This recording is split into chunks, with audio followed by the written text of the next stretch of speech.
All right, well, welcome one and all to the October 21st, 2021 Town of Concord, Mass. Historic Districts Commission meeting. This meeting is being called to order at 7:01. We have no continuances this evening, but we do have 3 new applications to review, and we have some additional business at the end of the meeting. So let me do a quick roll call vote of the commission for record. If you would just say aye when I call your name. I'm going to go backwards because Dennis walked off camera. Catherine. I'm back. I had to close the door. Aye. Sorry. Kate. Aye. Abby. Aye. Oh gosh, my screen is screwed around. Nia. Aye. Melinda. Aye. Luis. Aye. Paul. Aye. And Dennis. Not last but Aye. not least. All right, so we've got a quorum and I do so declare. We're conducting the meeting online, obviously, in accordance with the Commonwealth of Mass Executive Order suspending certain provisions of open meeting law. The public may access this call through both telephone and video conferencing. Members of the public will have an opportunity to ask questions and provide public comment on applications following the petitioner's presentation and questions from the commission. To do that, please raise your hand in the participant function or wave at us or dial *9 on the phone. Heather may mute microphones, but if you would please do mute yourself just to diminish background noise. And I think we'll turn cameras off except for commissioners and the petitioner. I'll call on each commissioner for comments on an application and then open the meeting for public comment. Once there are no more public comments, I will ask the commission for a motion to continue approve with conditions or disapprove, a second, and we'll conduct a roll call vote. And once the commission has acted on an application, the petitioner is free to leave the meeting. So with that, that's my speech. And Heather are here backing us up as usual. Thank you for your fabulous work.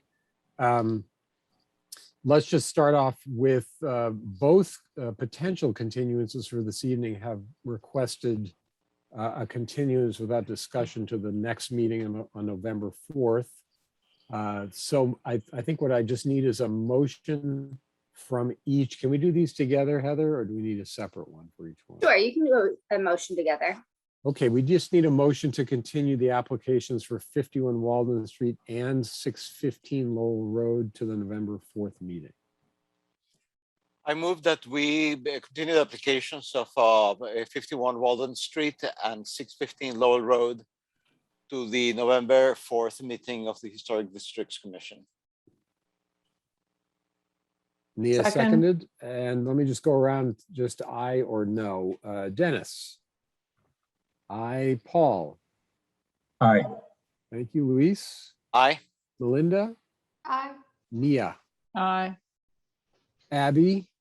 Aye. Kate. Aye. And Catherine. Aye. Thank you. And by the way, our voting members this evening, besides me, will be Luis, Nia, Melinda, and I believe Paul. Yes, we are the 5 permanent seats at the moment.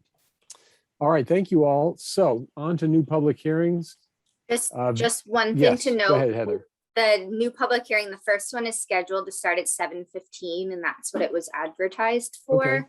So if we want to jump to one of like the other business items and get one of those I out of the see. way, and then we can come back I see. at 7:15.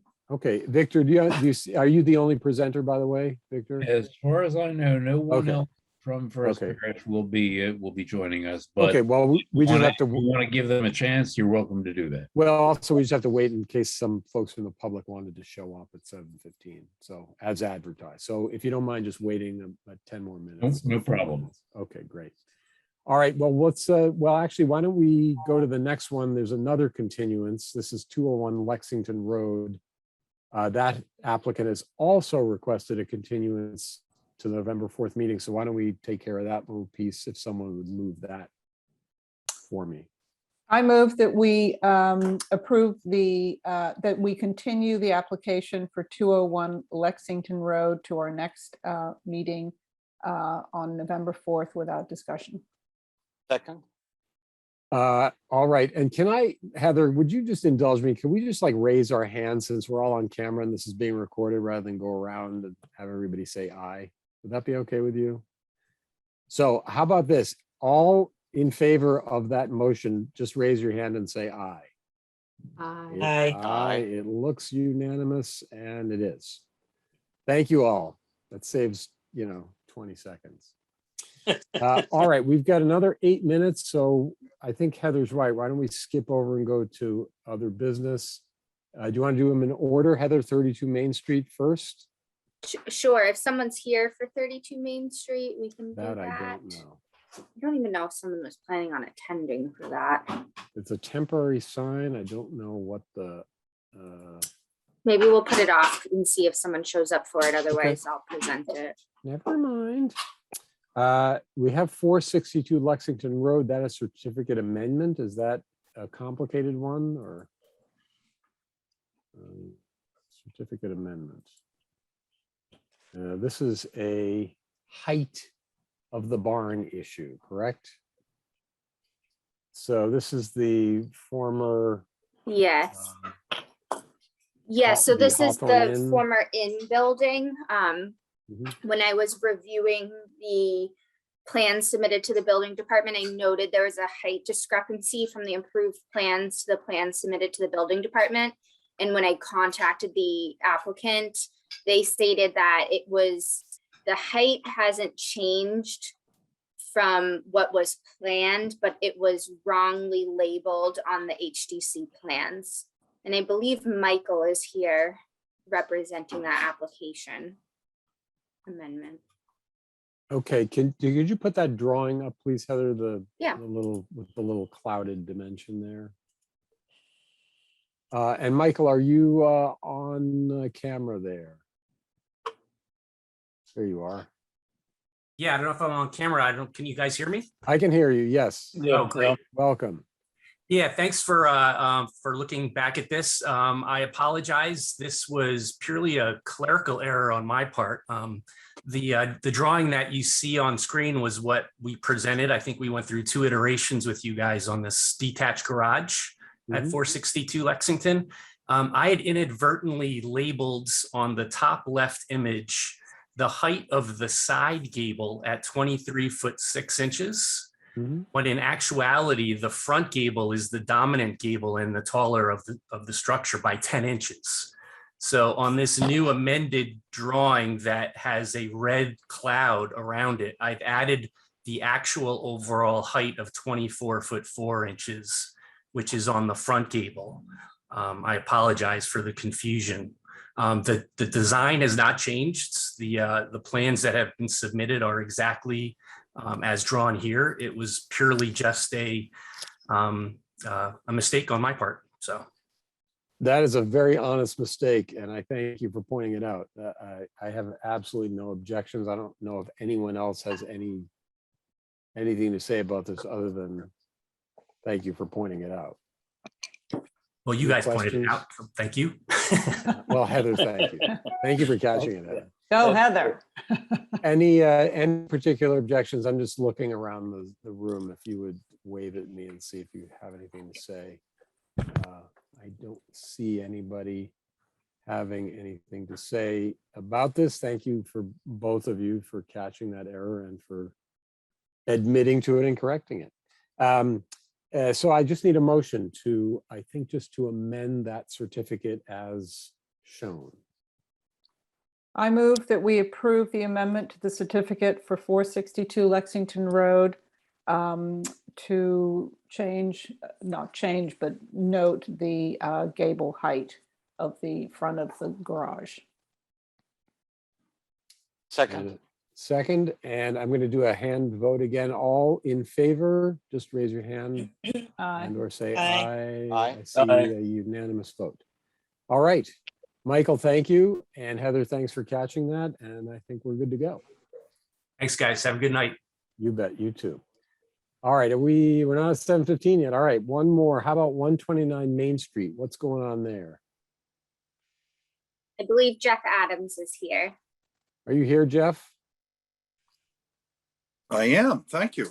Or do you want to jump? Do you want to do this real quick? I mean, you can see we're Sure, jumping around a little bit. that'd be great. Heather, I sent you a few moments ago. I was having trouble sending a picture of the front of 151 Main Street. You may have that image, but you also have the notes that we sent through.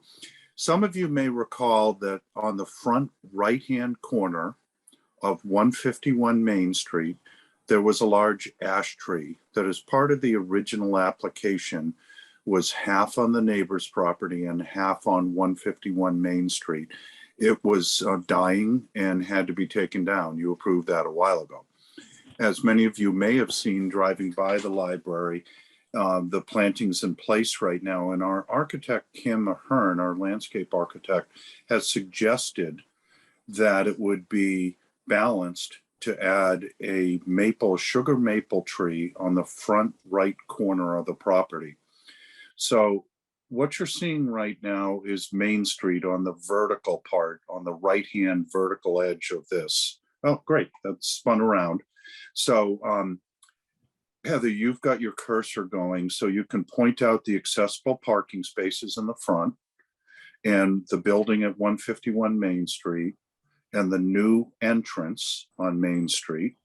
That goes right up there. And then on the far right side where the circle is where that dying ash tree was removed. And Kim Ahern has suggested that if we planted a sugar maple, which are prominent trees in the area and on the front of the library, would really help anchor that space. It's void right now without any tall plantings in that space between that property and the adjacent property on Main Street. I think there's a picture of the type of maple that we're suggesting. And then Heather, if you wanted to go into your email, you would find a picture that I just sent through late today of the front of the project. Give me 1 second. I don't want to share my screen.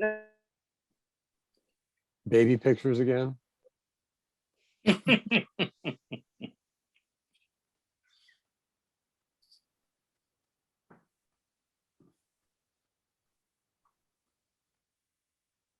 I'm not seeing it.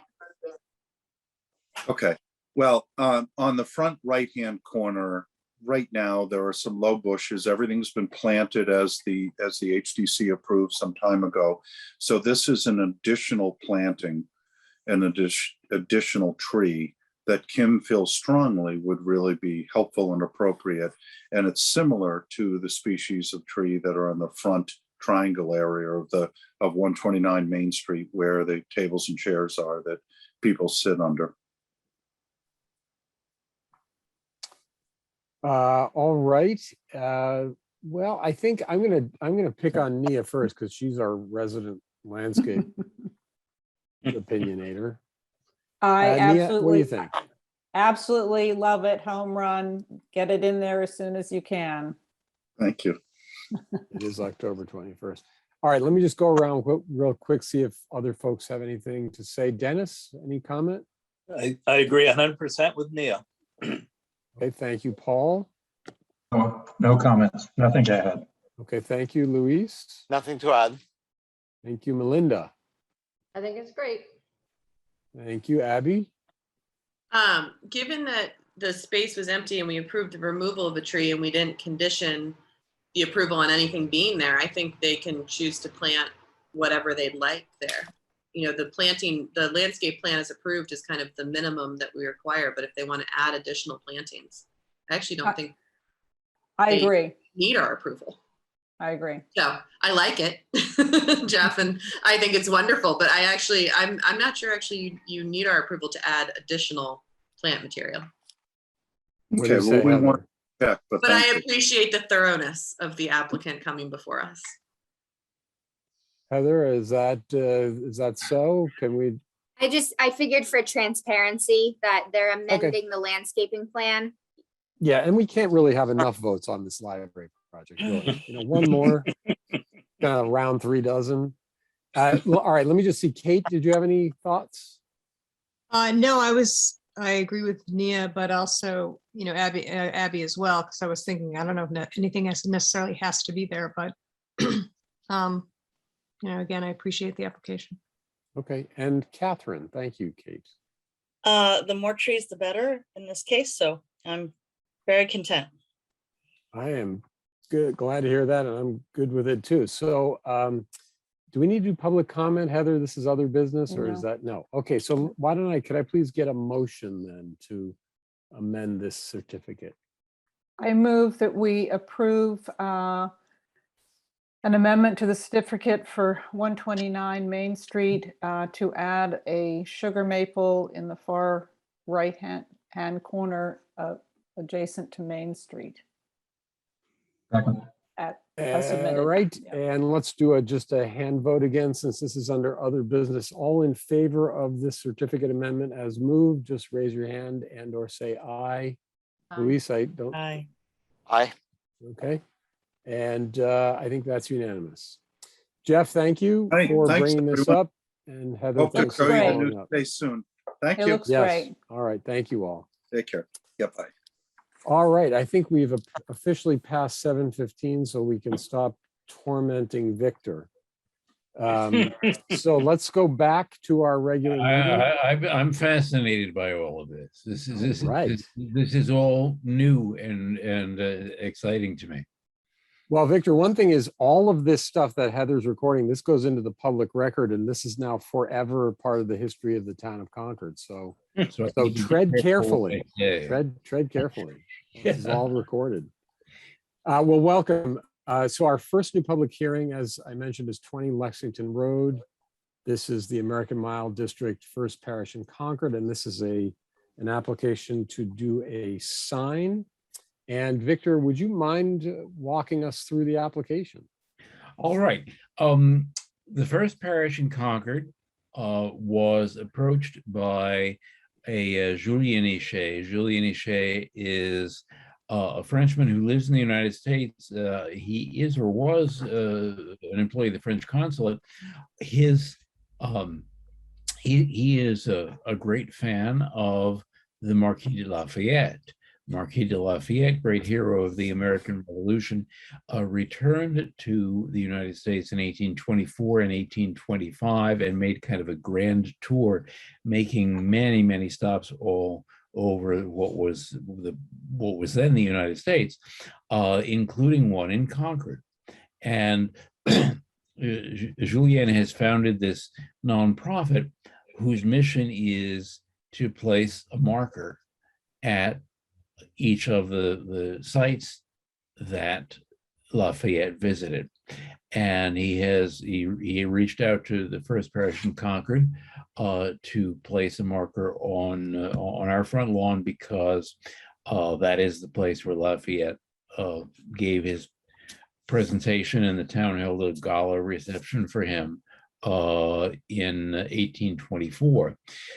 The signs you can see in this photo here. May I share my screen? That's a Heather question. You should be able to. All right. Then There you are. all right. So what we're going to do, this is a mock-up photograph of the Lexington Road view of the front First Parish. And what I've done is to superimpose a photograph of one of the other markers from the Lafayette tour to show you the size, shape, and color of it and how it would appear in front of the First Parish. So this is, I've discussed this with Julien and with Reverend Howard Dana, our senior minister. I did loop in the Tom Wilson, who is spearheading the initiative for the Right Tavern, and the standing committee and the trustees of parish donations. So everybody who's a stakeholder at First Parish is on board with this. And so I just want to let you see what it's going to look like in its location on Lexington Road. This is a more detailed photograph. This is a photograph of one of the other stops that on Lafayette's tour in Chelsea, and this one I just used as an example to mark up the size and shape and color of the finished markers. This is the wording that has been chosen to appear on the marker. This is all in the application. Please be patient with me. I'm a newbie at this process. No, this is just right, Victor. We just I'm want you to guessing walk that us- you've all seen the application, which has Yep. much more detailed information in it, including there we go. This which tells you what the material the sign is made of and what font is used on it, and what the manufacturer's specifications for the colors that are used on it. And so I'm hoping that this is what you need to know. All right. Well, thank you. What was about to say, Kate? Oh, sorry. I heard the word pesto in there. I didn't know if you wanted to add that to the sign. That's an Italian dish, not French. I'm a big fan of pesto. I put that on everything. Sorry. Well, listen, I think given that the French helped us kick the British back, even though they're our allies now too, I think this is certainly an appropriate addition to the town of Concord. But let's see what folks think. So wait, I'm going to start with our signage person, Abigail. What do you think? I don't have an objection to it. I mean, I think, the color, I was confused about the color initially because it doesn't coordinate with any of the other historical signage we have in town, but I assume that that's consistent for this. Yeah, Lafayette tour there's across. dozens of these things all over the eastern United States, and they're all the same color. And that of course reflects not only the color scheme of the US flag, but also of the French flag. And I assume they're consistent in size as well. Yes. Yeah. So I don't think I have an objection to it. I don't feel strongly one way or the other. Thank you. Okay, thank you, Abby. Let me just go, and then Dennis, what do you think? Oh, I don't know. Over the years, we've been very hard on signage in Concord. And I'm thinking back on the cultural district signs that we wouldn't let come in that were fairly low key, but we still wouldn't let them come in. So I like the idea of the sign, don't get me wrong. I'm not sure I'm gung-ho over the color, which will sort of stick out in the middle of town. But if that's what the others have, then maybe we have to take that into consideration. I'd like Mr. Hoare to be defined, though. Is anybody going to know who he is? I mean, we may know, but do all of you know who he was? Well, I do know- only because I sit on the, I'm a member of First Parish. Go ahead, Victor, what were you going to say? No, I know too, but it's a good question, Dennis. I mean, you could add just a couple of words to define him. If this is something that is intended to inform visitors to the town aren't necessarily going to know who he is. And he was an important guy, so we should recognize that. All right, I will communicate that to the Lafayette Trail people who are actually getting the sign manufactured. Okay, thank you, Dennis. Paul, what do you think? I have the same sort of concerns about the color. I'm not sure it's a weighty proposition that there are comparable signs in lots of other towns. I mean, the perspectives of those towns are very, very different in many cases. So I agree with the point that some history of Samuel Hoare, I don't know, maybe could go on the back of the sign or somewhere be apparent because he was an important guy. In fact, an important lawyer in town and founder of Goodwin Procter and Hoare, and donated quite a bit of land in the town. So he is an important historical figure. I'm a little, the bright red color, I'm sort of underwhelmed by the argument that red is in the American flag and the French flag. I mean, I was assuming this had more to do with the uniform of the Lafayette War or something, but I don't know. It sticks out, that's for sure. And so I guess I'm wondering whether the specific location warrants more discussion and whether we should be better informed on the color. And I might just ask, suppose the color were different, is there some loss of significance? I mean, it's not as if people are going from town to town to town looking for red banded signs about Lafayette. So maybe it's a matter of great indifference what the colors are. Well, I think it's the intent of Julien Ichet and the Lafayette Trail nonprofit organization that this could conceivably be a sort of pilgrimage that people would make in the way that they might go to all the places that that Nathaniel Hawthorne lived, for example. I think in their design, their intent was to reflect the unity of France and the United States by using the colors of the flags that of both countries. You know, this is what was stated in their communications with me. I don't know whether on their end there's any room to negotiate on that. I would have to contact Julien and see if this has come up in any of the other locations and how they've accommodated. That would be helpful, Victor. I think we've actually there is some precedence here. We actually had the trustees of reservations change a signage palette at the old manse. They wanted to put up something that was kind of a bright purple and green, and we sort of said, yeah, that's not. And they came back with a much more reasonable palette. So I think it's worth asking. All right, Paul, anything else there? No, there is a guy who's oddly translated all of Lafayette's works into English. And if I have permission to do it, I'd like to contact him and see what he's done.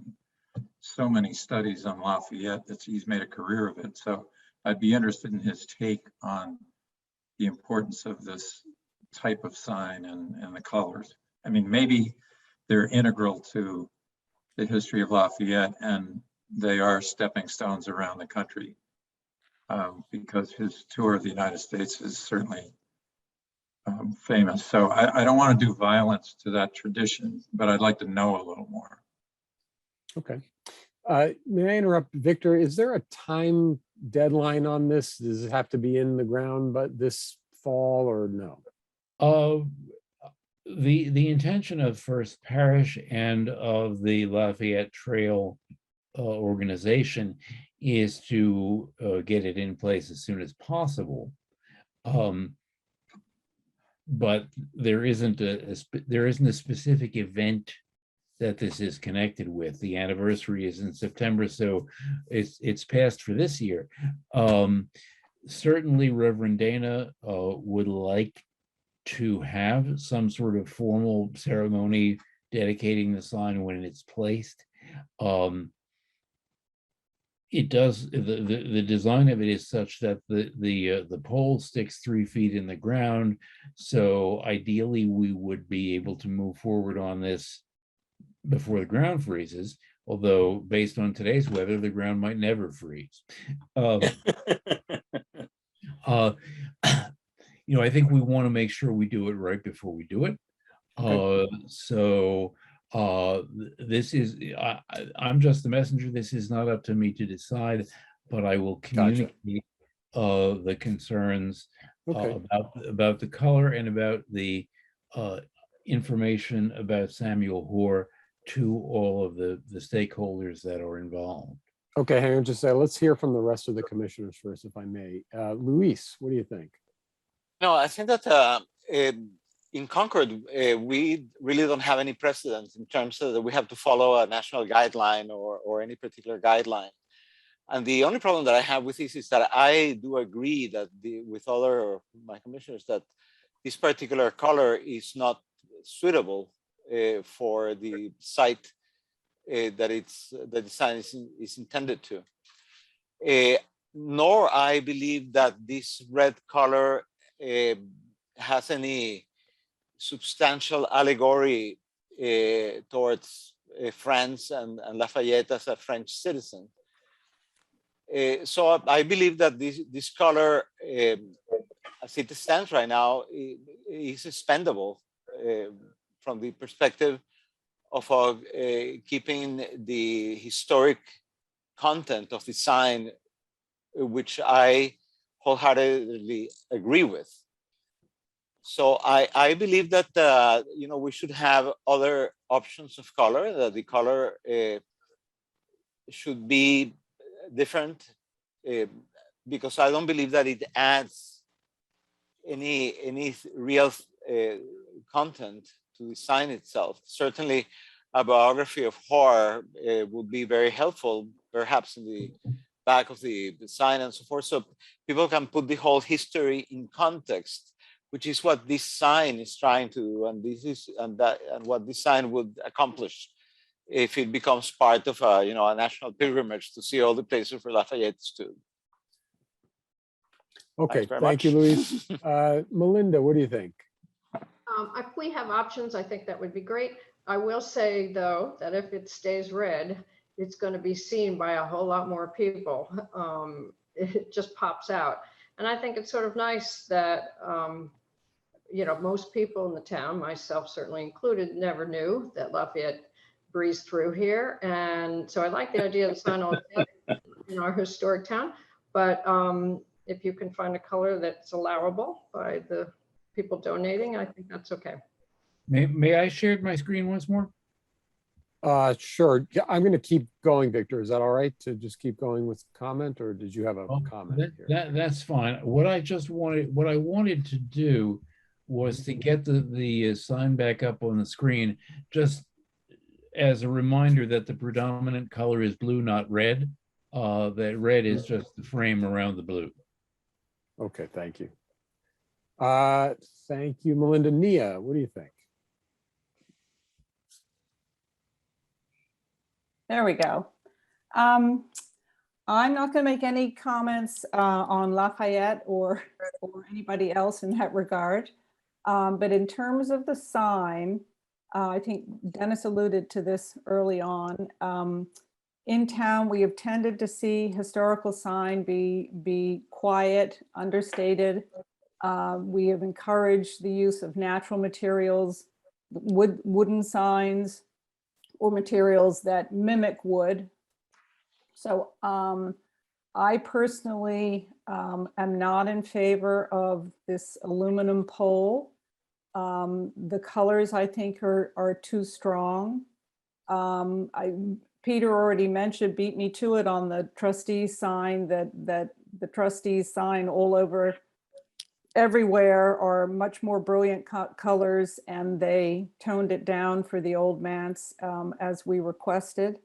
I was also confused because in the written application, it sounds as if this sign is closer to the Right Tavern.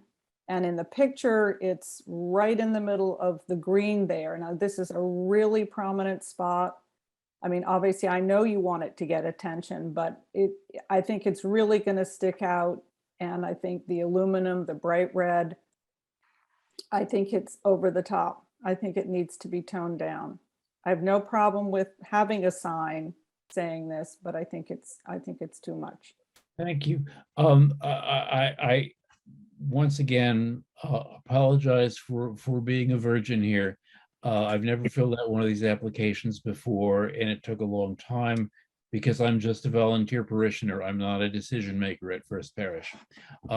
So when I was drafting the initial application, the intention was to have the sign closer to the Right Tavern because that's where it's been recorded that Lafayette was. At the request of Reverend Dana, the proposed location was changed to the more visible location where it's not behind a tree, where it's actually visible from the street. So when I photoshopped the sign into a picture of First Parish, that was done later than when I drafted the application. I probably, if I had done this before and knew what I was doing, I probably would have changed the wording on the application to reflect the photograph, which was a late revision in response to Reverend Dana. Well, Victor, this is the photograph shows where Yeah. Reverend Dana wants it. this is just a reminder that no good deed goes unpunished. Unpunished. It's universally true. As far as the materials for the sign, I think, well, of course, again, there's hundreds of these all over the country that are made of this material. So I think they're just trying to sort of follow the specifications they've already got set up. And Okay, hang on a sec, Victor. I just want to make sure I hear from Kate and Catherine to see if they have anything to add before we kind of wrap our discussion. Yes, thank you. Kate, what do you think? I have actually, I'm actually a little perplexed by this. I understand what the, why it's going up. I get that, but can anyone just do this in Concord, sort of put up a sign that commemorates something? I mean, are we the ones, is HDC the ones who actually sign off on this, or doesn't anything like this have to be approved by some kind of public way committee? There's that question. Also, who would maintains this sign? Who owns it? And the First Parish owns it, and their facilities manager and his staff would be responsible for maintaining it and installing. Okay. And then since we are the Concord Historic District Commission, how do I say this? I used to live in Washington, D.C. Nothing can be taller than the Washington Monument because that's sort of the most significant, monument there. In a more theoretical way, I'm actually very interested in that Lafayette came through here, and I like that he's being commemorated. On the other hand, this is the locus of the shot heard around the world. And I feel like everything really should be sort of subordinate to how that stuff is signed and commemorated. And so that's kind of what I'm wrestling with a bit in concept about a rather bright, prominent sign commemorating something that is interesting, but is not hugely integral to Concord's history. All right. Thank you, Kate. Catherine, let me just hear from you before we round out our Yeah, discussion. since everyone has spoken already, I'll just be brief. But basically, I'm completely on the same page as my fellow commissioners in that, I love the history. I think there's nothing wrong with commemorating the piece of Lafayette's place in the history of Concord. But I agree, I think just the colors of the signage really make it probably, or would make it, one of the most prominent signs in the whole area. And it would certainly act ultimately as a very visual, focal point. It would stand out a great deal. And, if there's no, essentially structure or rule, so to speak, about the colors having to be the blue and the bright red with the aluminum post, then, I too would just say, I think it's a fine idea, but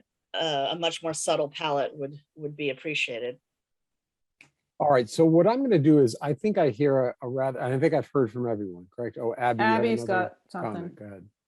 Sorry, Kate's comment is, my brain is a little muddled tonight, but Kate, I think raises a good point that I think one of my kind of concerns or confusions about the sign is that it very much mimics public signage versus private signage. This is really private signage, but the design and the style and the placement would mimic public signage that you would see along something like the Freedom Trail, or that would provide kind of, you would expect to see more of these markers throughout Concord. It's that kind of a design.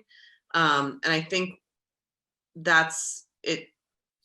I think we have to take into account the fact that if this were to be approved, it looks as if the town of Concord is putting it up from its location and its design, as opposed to a private entity. And I think there needs to be some sensitivity to that and demarcation between a private signage and public signage, because this looks like it mimics like what you would see if someone put up a street sign, or, you know, I think there could be a little bit of confusion regarding that. And I don't know how we remedy that or how we kind of merge those two, but I think that's actually something that needs to be considered. May I comment? Sure, go ahead, Victor. Yeah, I'm gonna share my screen one more time, if that's all right.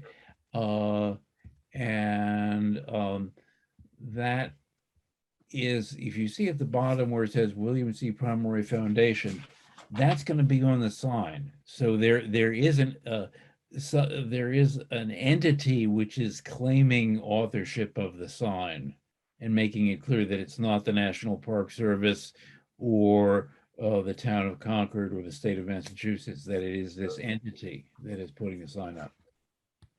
Okay, so I think what I'm going to do, Victor, just to try to move this along, let me just get a quick show of hands if folks think this should, I think we can continue this discussion. Do we want a site visit? Do we want to go look at where this is in relationship?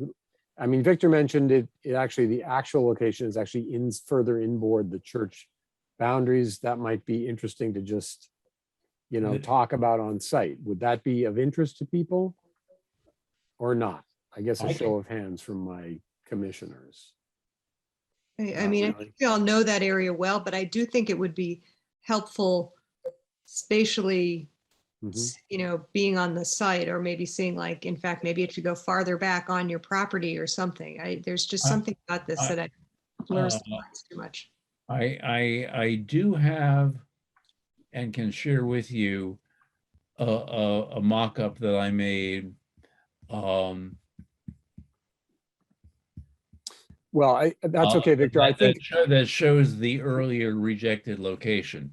There it is. Internally rejected. Yeah, see, it's way back there. So I actually think we should meet on the site, even if it's for 15 minutes, just to say, I do too. Well, actually, that makes more sense because it's far back off the public way, and maybe there would be and I put a lot of work into this picture, because right there, there was a big black Mercedes parked that I had to Photoshop out so I could put the sign there.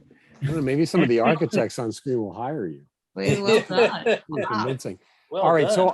so I think I'm going to just jump ahead a little bit and suggest that we continue this to the next meeting, have a site visit, and then in the meantime, Victor, maybe if there are some, I don't know if that's enough time to get feedback from the group here about color schemes and wording, but we could talk about that evening. Kate, you look like you're trying to raise your hand there. Just quickly, since Victor Yes. mentioned it, why was that site rejected, Victor, and who rejected it? Because it wasn't visible enough. And it was rejected by Julian Ishea and Reverend Howard Dana.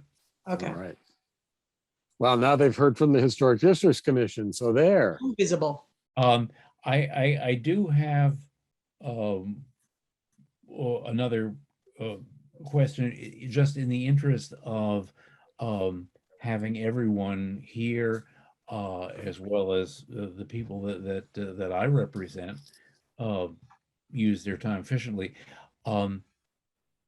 Is there an acceptable palette? What I don't want to have is for the one thing that might happen is the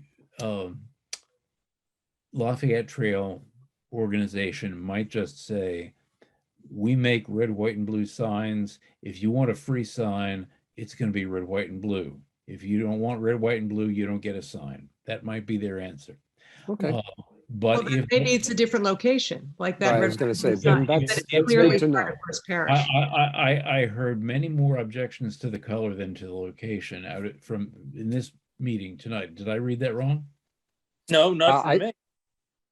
Yeah, I think both are an issue. And I think it's just fair to, we can't really tell you what colors, but I think we're just objecting to the color. So it's really up to the applicant then to come Because back if and it's just say, a matter of location, we don't need to talk to Julian Ishe. Reverend Dana and I can change the location. okay, If it's a matter of color, the Yes. sign is a gift from the Lafayette Trail Organization, and we may be able to ask them to change the color.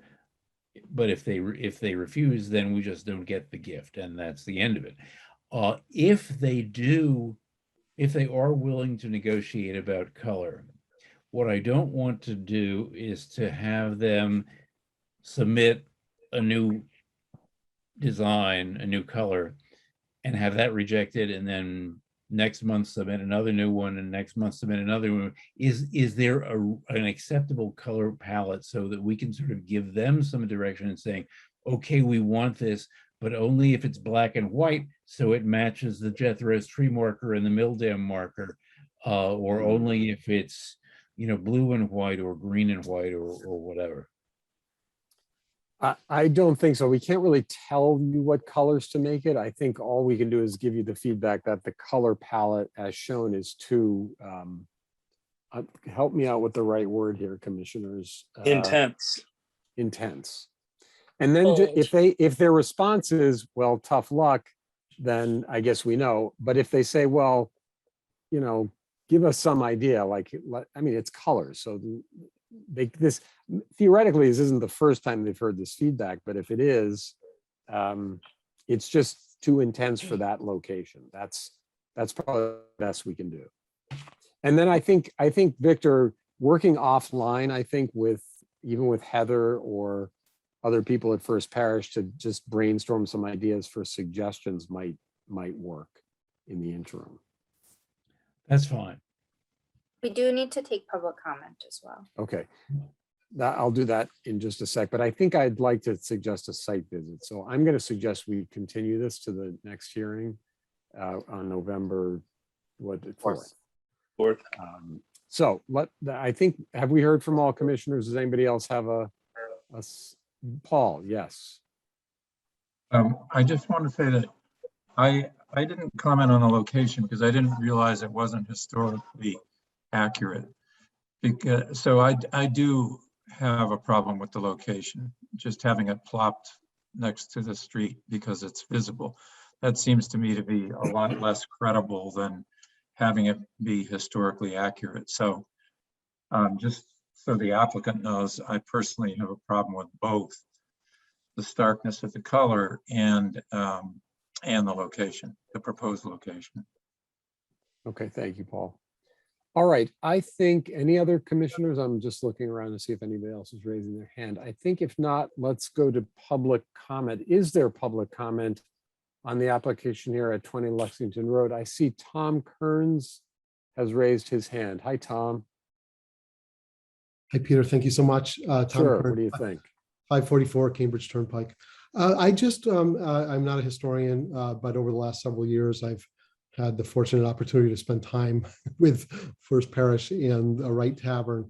And I guess just a bit of context I wanted to inject was that I think there have been many, many very, very significant visitors and speakers to that, let's say, first town common and town meeting house. And so I would just, in terms of hierarchy and contextualization of who is being memorialized in this location, I think that maybe deserves some conversation at some point. So thank you very much. You're welcome. Thank you, Tom. That's actually an excellent point. I appreciate that. If I make a comment? Hang on just a sec, Victor. Let me just go around and see if there's any other public comment. Heather, are there any raised hands? I don't see any. Don't see any. Hold on just a sec. Okay. Yes, Victor, thank you for holding off there for a second. No, that's fine. All I wanted to say was that, and I'm sharing my screen again here because I did want to mention that this is another historical marker. This commemorates the which is a much larger and more substantial marker and commemorates a much larger and more substantial event, the Provincial Congress of Massachusetts, meeting in the First Parish Meeting House in October 1774. Okay, thank you, Victor. And then, yes. Yeah, go ahead, sorry. And then, although it's sort of just out of frame here, there is the marker on the historic bell that Henry David Thoreau rang in 1844 to announce Waldo Emerson's anti-slavery speech. Okay. Well, I think this is actually a good discussion. I realize it feels like we're getting in the weeds, but actually it's a really interesting discussion about context. And Tom, I especially appreciate that comment about how many signs is appropriate and who's commemorated. So I still think it's worth continuing this discussion to the next meeting. If Victor, if you would be amenable to that. I will attend if I think we'd like to see the site in context and then think about it a little more. And if you could get some feedback from the foundation, did I say that the right way? Yes. Foundation. Yes. Peter, do you need, does the commission need Reverend Dana or myself or the facilities manager to be present for this site visit? Yes, and ideally what we do, Victor, is we meet on the morning of the next meeting on November 4th. We would meet you at 8 a.m. out at the site. So either you and or Reverend Dana or Bruce, the facilities manager, or all three, or just to walk us through it. We'll have the material. We just want to look at it in context. We don't really we can't discuss things on site visits because they're public meetings. But we do ask questions, and then that evening we look at the application again, and then theoretically take. How long is this site visit likely to last? Not more than 30 minutes. Okay, just because I need to be at work at the Concord Museum at 9:45 on November 4th. So if it's going to be me, I needed to ask that question. We'll keep it to 30 minutes max. All right, so I know I'm pushing this along, but does that feel right to the commission? And if so, would someone please move to continue this hearing without prejudice?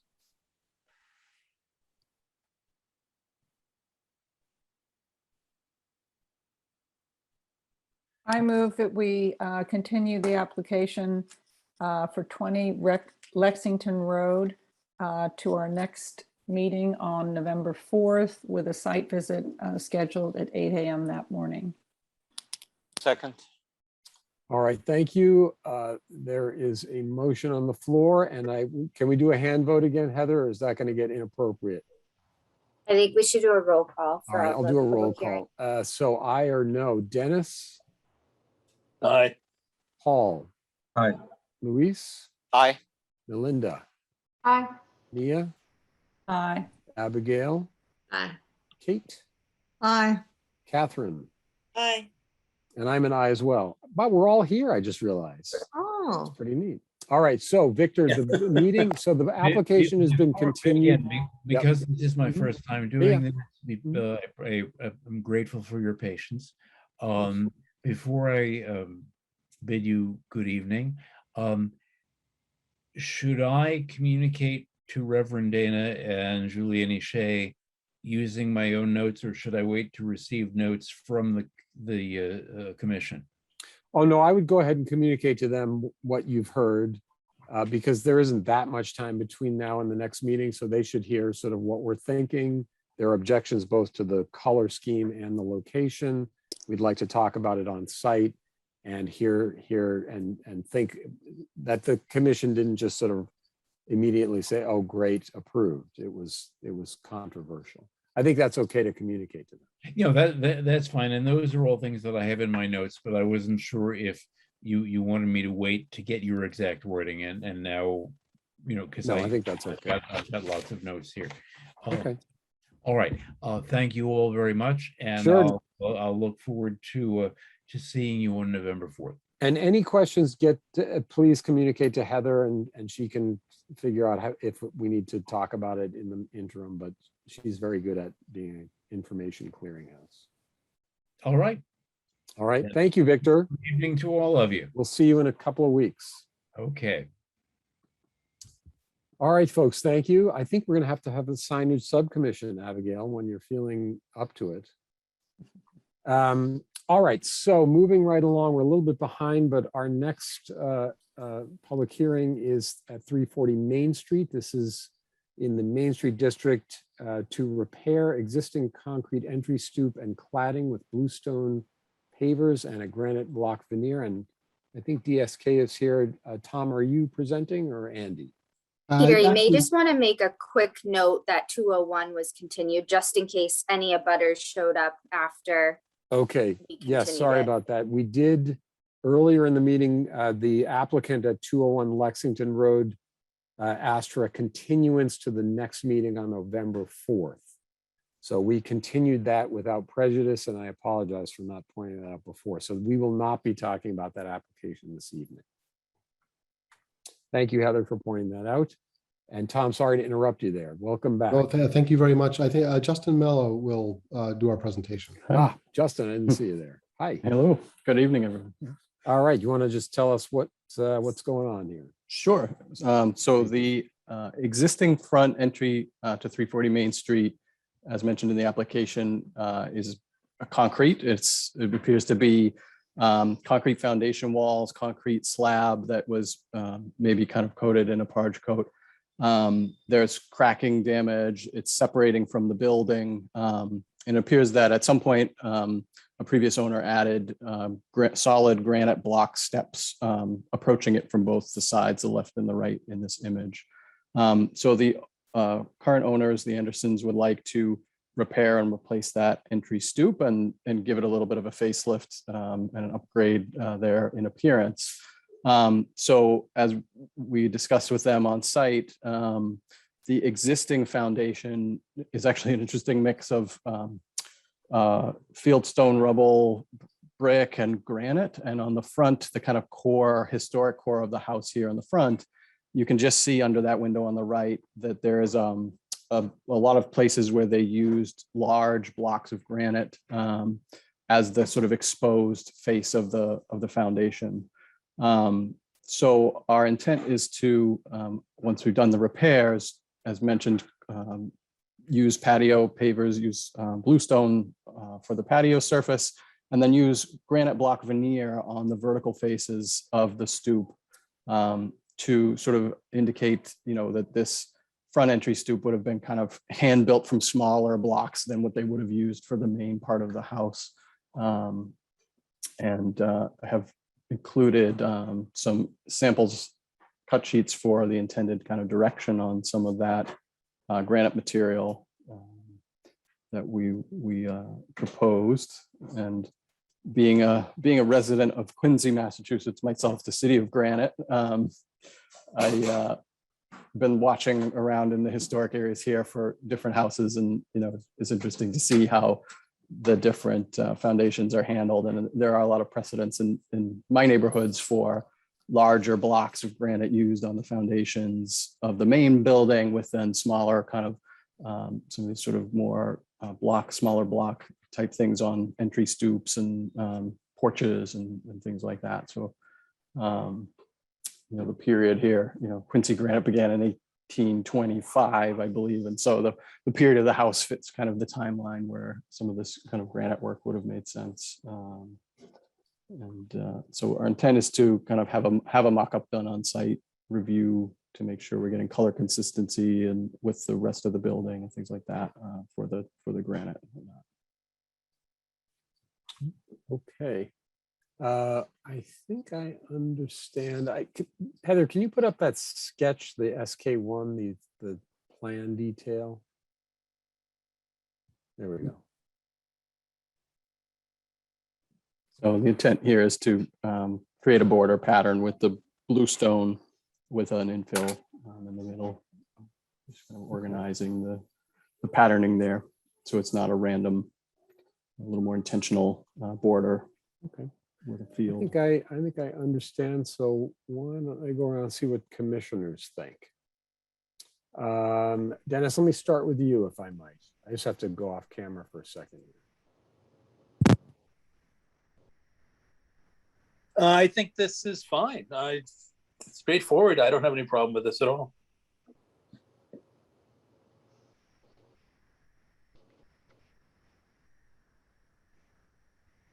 Right, well, I'll go next. I have no objection Sorry about whatsoever. that. Sorry This about looks that. totally appropriate to me. Yeah, thank you. Paul? I concur with those who've gone before. I don't have any issue with this. All right, thank you, sir. Luis? No comments, no problems. Thank you, sir. Melinda? I have no objections. All right, thanks, Melinda. Abigail? No objection. Thank you, Kate. Elegant and appropriate for the house. No objection. And Catherine. Agreed, no objections. All right, I think hearing no objections, let me see if there's any public comment on the application here for 340 Main Street to replace the concrete entry and cladding with bluestone pavers and granite block veneer. I'm looking around. Do you see any other hands? No.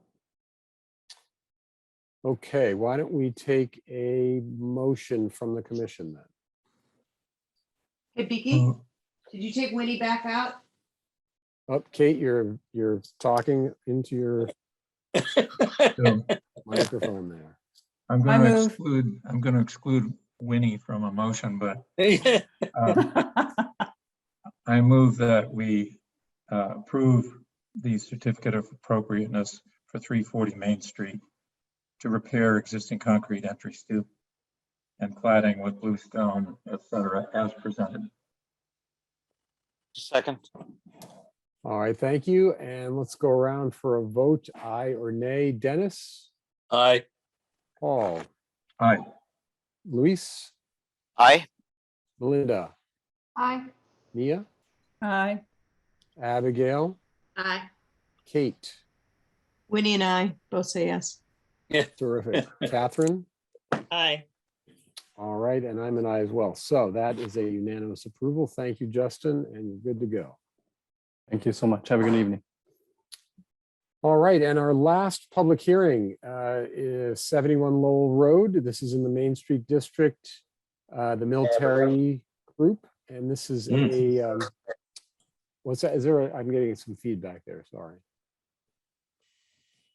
Let's see, this is a renovation to an existing retail building with a new building envelopes, storefront entries, roof overhangs, a new metal roof, chimney, new deck, trellis, pergola, outdoor fireplace, masonry, acoustic wall, walkways, sidewalks, stairs, ramps, steps, new lighting, dumpster enclosure on site and on street parking, a relocated transform and other associated landscape changes.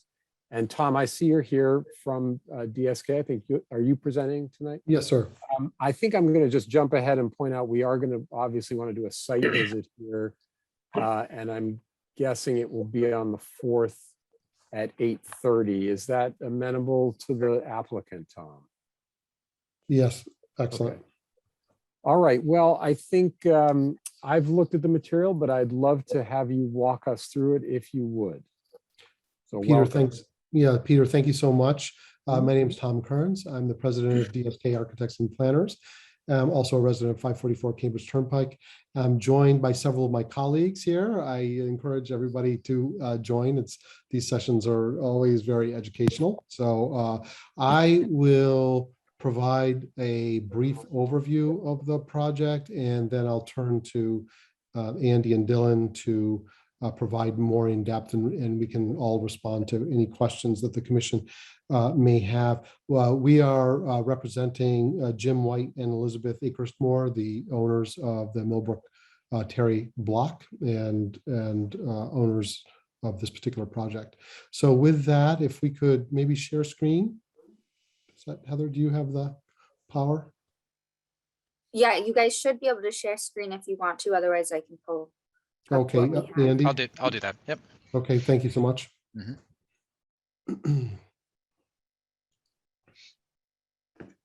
Okay, so yes, thanks everybody for allowing us to share this project with you this evening.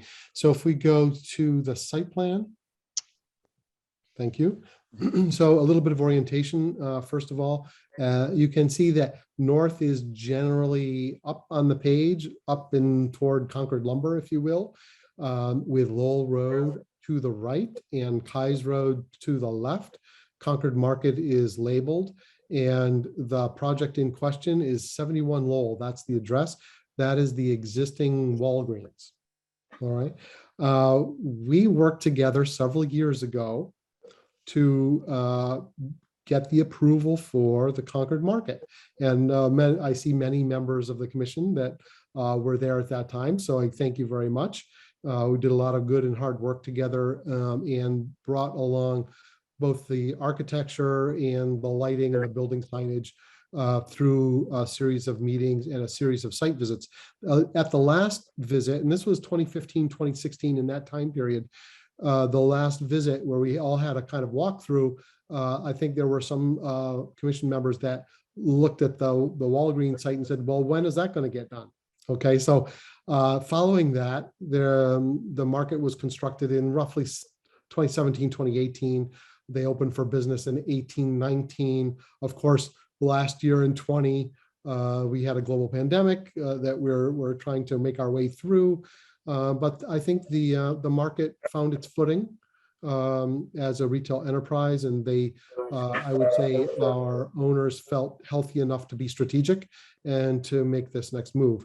For the 71 Lowell project, which is the Walgreens building, we looked at a number of possibilities of ambition and of scale, and I think we ended up with Jim and Elizabeth on maybe the most modest scheme, which I'm very pleased with, because I think it is really transformative, yet it's really careful and sensitive. And well, if you can see the 71 Lowell block there, and maybe Andy, you can point to it, the actual envelope of that is exactly what you see today in the Walgreens, except for essentially a porch that's been added to the building and a little bit of canopy.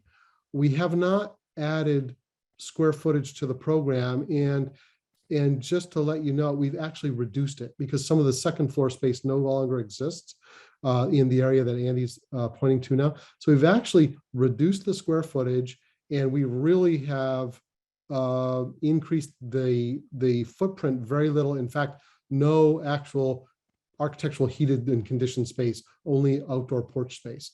One of the really important planning principles for us was to take this project, which has its back that faces Keyes Road, and create a new front. And so I think for good urban and town planning, we want to address Keyes Road. That is becoming more and more of a pedestrian way connected to the historic Main Street Center. And there is a commitment here to installing a new green space. So a new open space that connects the building and its new front to Keyes Road, and continues to stretch that apron of green space along the long expanse of Keyes Road. So we're really pleased with that. There's really going to be a transformation there. But you'll see modest and transformative. We're hoping to develop some outdoor seating space, and we'll talk more about that.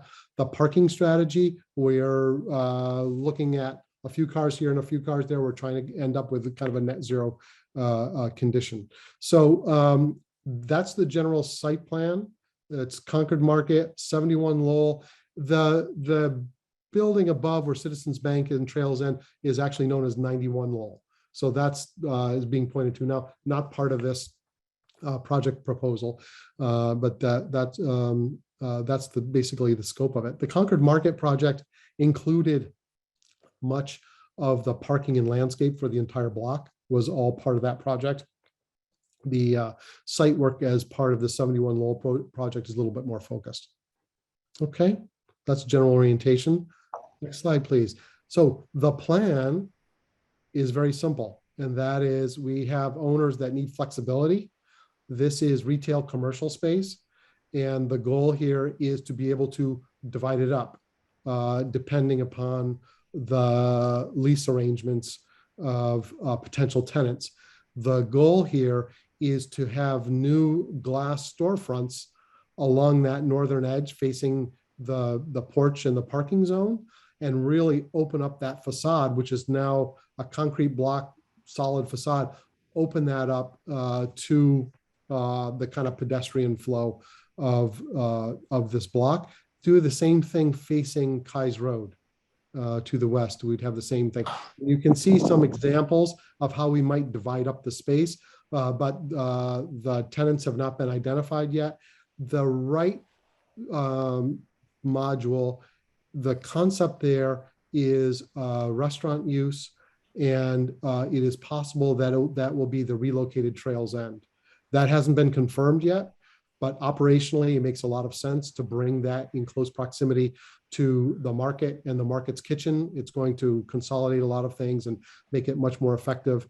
And they would consider bringing it to this location and actually reducing the amount of seating. And so that is the proposal on the table. And then there are other leasable modules in the proposal. Fully accessible in all areas, a service corridor to the south of the page that allows us to have elevator access down to a basement, which will continue to be used as it is today. It's mostly a mechanical support and storage in the lower level. Okay, so the floor plan's simple in terms of its general configuration, but the important thing is it begins to really face the public way and open the building up. So we're excited about that and consolidate some of the service zones. And also front on a new green space. Okay, Andy, good, next. So here are a couple of before and afters. Upper left, right, you're standing in the kind of drive aisle. You see Concord Market and its entrance on the left, and you see the Walgreens with the leasable space it has on the second floor in brick to the right and its porch. And if you move to the right, upper right on the slide, you see the transformation. So here we've got pitched roof volumes that are the same in proportion as the Concord Market. There are two primary volumes. You can see the one kind of in the foreground and another one that is on the other end of the building facing Kais Road with a porch between. And so you can get a sense of the transformation there, really opening up this whole northwest facade. And the lower left, you can see the blank wall that I referred to earlier. And now we're opening that up with a porch vocabulary that's very similar to the porch on the market. Okay, you'll be able to walk through that open air. There'll be natural wood columns and beams that will be very similar to what we see in the market. There will be roof materials that will evoke that, with the lighter roofs on the porch and the darker roofs on the upper areas that we see in the Concord Market. So very similar palette. Really, I think creating a kind of wonderful piece of architecture that complements the market and provides a bit of hierarchy on the site, where we let the Concord Market be primary and these be important secondary buildings that have a little bit more of an outbuilding barn-like feel. They're about a little bit less than 30 feet high, so well within our height restrictions. And as I said, we're not adding square footage. In fact, we're reducing just a little bit. Okay, next, please. We think we've got one more view. This is the view from Kais Road along the Millbrook with the transformation, that new gable end facing Kais Road, pedestrian ways that bring you into the site, a porch along that face which covers an ADA accessible route to this area. As you'll remember from Walgreens, it's up several steps. So that building, it's got an elevated slab on the first floor. So we have a ramp that's covered in a porch that brings people from both sides of the composition up to that main level. Okay, and so I would like to suggest, and Heather, help me here, maybe stop here. Are there general questions? We have a kind of part 2 of the presentation, which would be to take you through the specific vocabulary. We've got elevations of the building, all of the materials and other elements in a kind of more detailed presentation. But this is the kind of introductory overview. I have a question. Go ahead, Yes, Kate. please. Well, I was on the commission at the time of the Concord Market, Yes. and there were issues then that were raised by residents, and I continued to get blowback even after the fact about the increased paving in the case of that construction with a vernal pool and wetlands in the area. And so, you know, with increased construction toward Kai's Road, which is where some of these are, has that been addressed at all? The increase, Yeah, the built environment near the wetlands? Yeah, we have through that first phase with Concord Market, and we'll have to go through you know, a very disciplined series of meetings with NRC to make sure that in terms of our pervious and impervious surface areas and our drainage and our invasives mitigation and the general health of the brook, that we're continuing to shepherd it. So yeah, it's a huge subject of conversation. Okay, and then my second question, is the roof line of the proposed buildings here, what's their proportion to Concord Market's roof line? How much lower are they? 'Cause that's a big roof line that we were, I think, after the fact. Yeah, Concord. Higher than we would have wished. Yeah, I think that's an excellent question. I think the market ridge is just under the 35 height limit. Mhm. And this is, and Andy will help me here, we're at Sure. 28 and Yes. change. So the peak of the proposed gable here, it matches what exists right now, and that is at 2910.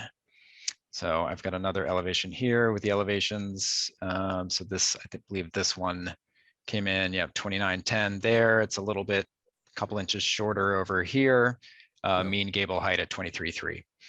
So that I think it's an important note there, Andy, that that left gable is an existing condition, and we are extending that ridge, and we're extending it so we can have glass and lights on, but we can also have that protected, so we don't have light pollution out into the environment, and we have a dark sky compliant situation.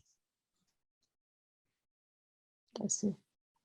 Right, the overhang that extends out in front here is at the same distance out as the current stairwell that takes you up to the nail salon.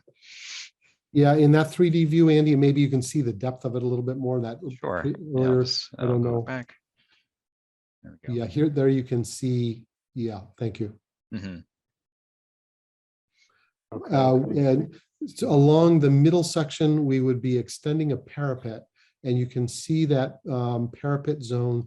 And the goal would be to have photovoltaics, PV panels on the roof. Part of the vocabulary here and part of the initiative is to certainly meet the goals of Concord's sustainability plans and also the Millbrook Terry's goals for that. So both in terms of an expression, the kinds of materials that we're selecting, and renewable energy, we'd like to introduce that into the project. And here we think it on the flat roof, likely not seen. We'll be able to model that specifically for you as we work with the PV folks. And the south facade, the south slope of the left-hand building right there, I think is one that would be relatively difficult to see from anywhere. But that's facing south, and then that flat roof zone would be all nice opportunities for renewable energy. Okay, Tom, thank you. And thank you, Andy. Let me just see if folks don't have any questions right now, I think it would be nice to walk through these material boards. They're very informative. Any questions? Peter, Yeah, go ahead, Dennis. I had one question that's related to the Millbrook. In the discussions we had, the feeling was that you were going to do more to make the Millbrook available to the public, open it up. Yeah. As I see the building constructed, and we approved it, it comes very damn close to that edge of the Millbrook, and I don't see it as very accessible. You may have cleaned it up, you may have taken out all the invasives, but I don't see it, and I don't know what you're going to do about that, because I think it's something that's important to the town to have that Millbrook more opened up and more available. Yeah, Dennis, I think that's an excellent question. I don't know if you've had an opportunity to walk along the Millbrook behind the Walgreens area. That I believe, and you use your own judgment, that's been transformed. That is almost like a park-like setting now. All the invasives have been removed, and you really can connect to the waterway. I think the habitat and the wildlife, it's changing there. It is I will just say honestly, it is a huge struggle for the owners because the invasives just across the Millbrook, which is town-owned land, are not being managed. And so it's almost a daily, or I would say several times a week, they're out there pulling roots. Because it's the Millbrook's not very wide and the opposite side of the bank is filled with invasives. But take a look there. And I think when we have a site visit, we should make a point of walking along there, and I'd like to get your sense of that. Yeah, what I hope is on the whole site, it would be obvious that you could go down there and walk along and see it. Right now, it isn't that way. As a matter of fact, the dumpsters and stuff sort of at the market sort of back up into that area. So I think it's going to take some work, even though you may have made progress. I think it has a ways to go. Yeah, I think the site visit will be really, really helpful there. The zone that's accessed from Lowell Road actually is meant to have more flood storage. And so it's potentially going to be less accessible if NRC delivers on the goals that they want, which is more flood storage rather than more access. So I think that would be something that I'd love to talk to you about on site. Okay, thank you, Dennis. Let me just go around real quick. Nia, any thoughts before we move on? No, I'm happy to go ahead and look at the materials. Okay, Paul, you disappeared there. I don't see you. Let me skip over for a sec. Luis? I think we should look at the material. Okay, Melinda? Take us to the Keep next step. going. Abby? Good to go. Kate? Oh, good to go. And Catherine? Yep. Okay, let's keep on trucking. Yep, thank you, Peter. Andy, would you want to take us through these boards, please? Sure, I'd be happy to. Just want to introduce myself again since I hadn't done so already. My name is Andy Smith. I'm the Senior Project Manager at DSK. Welcome, Andy. Also a resident at 167 Hayward Mill Road in West Concord.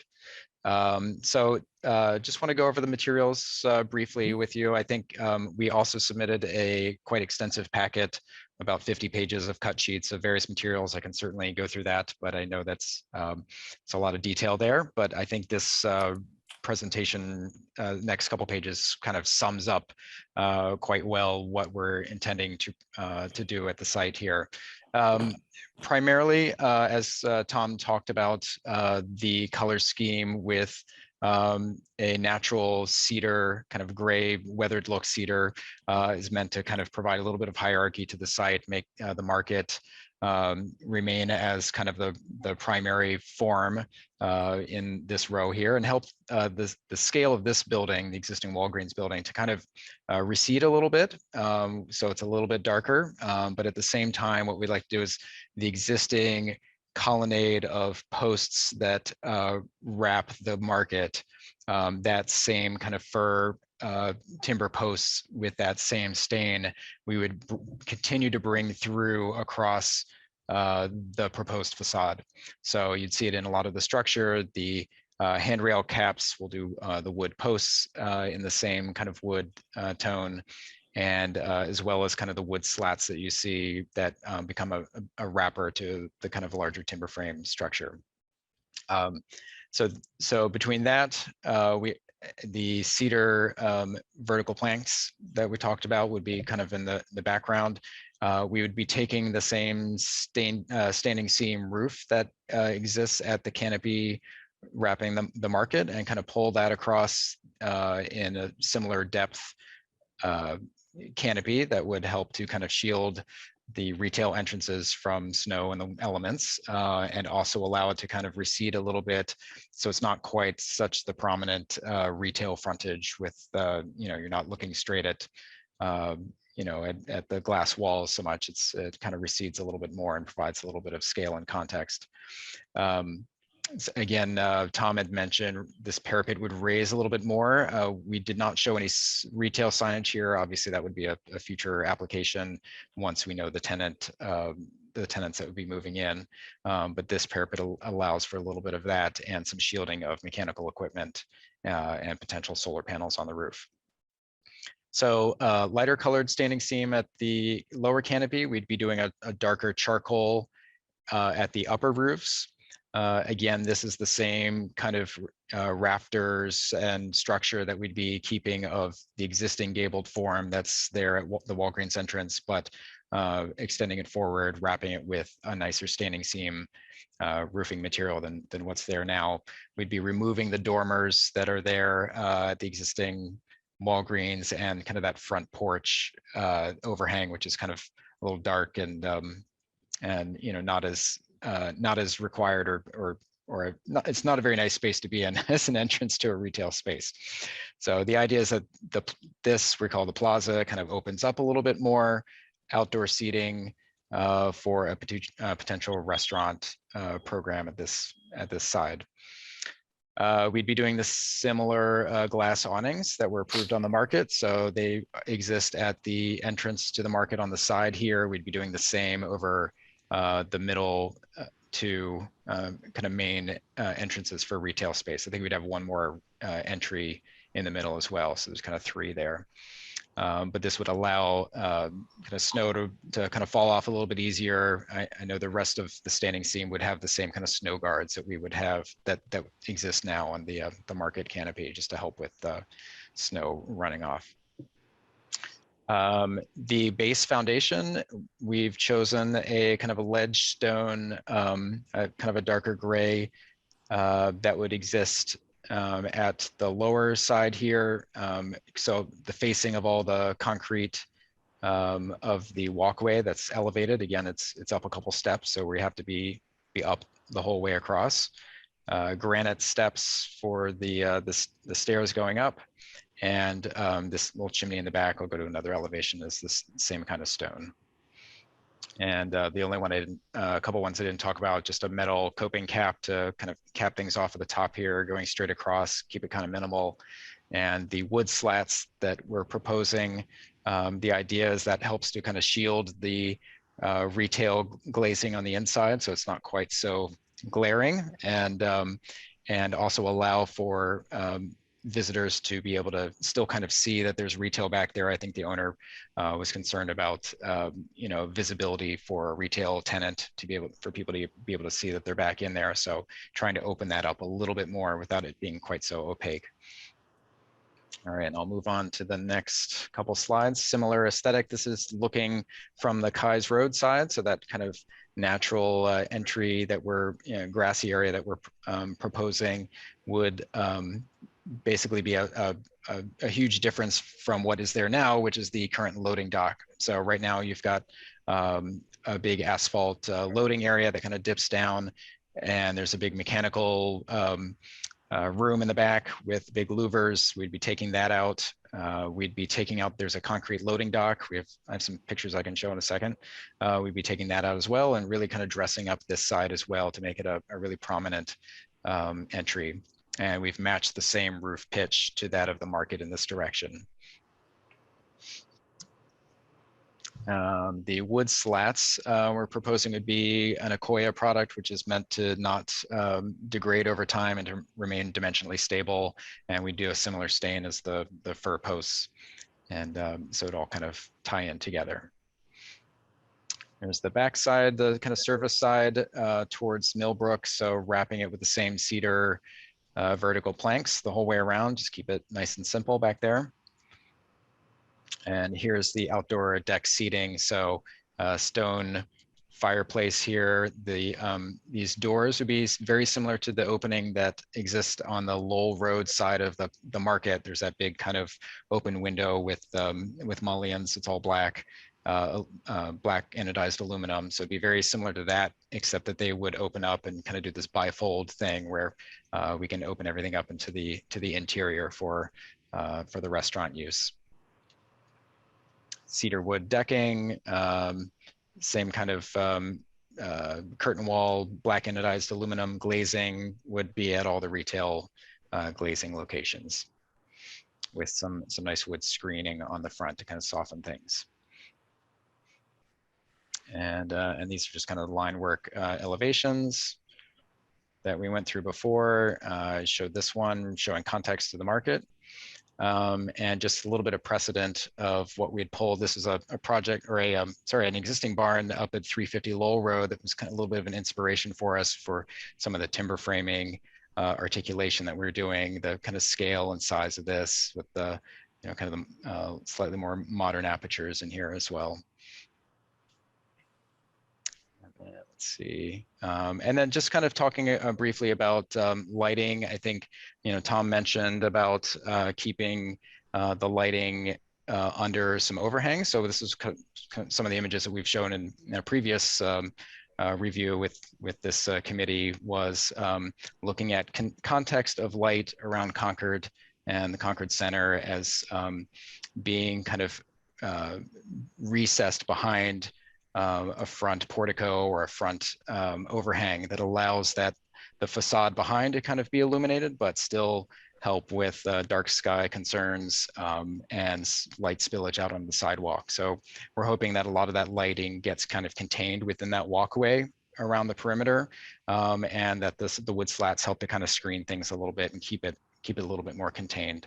Yeah, during our 2015 and 16 submission process, you asked us to look at the general historic context. And so we did a rather comprehensive review of, nighttime in the historic center. And I really love these images in that the facades are dark at night.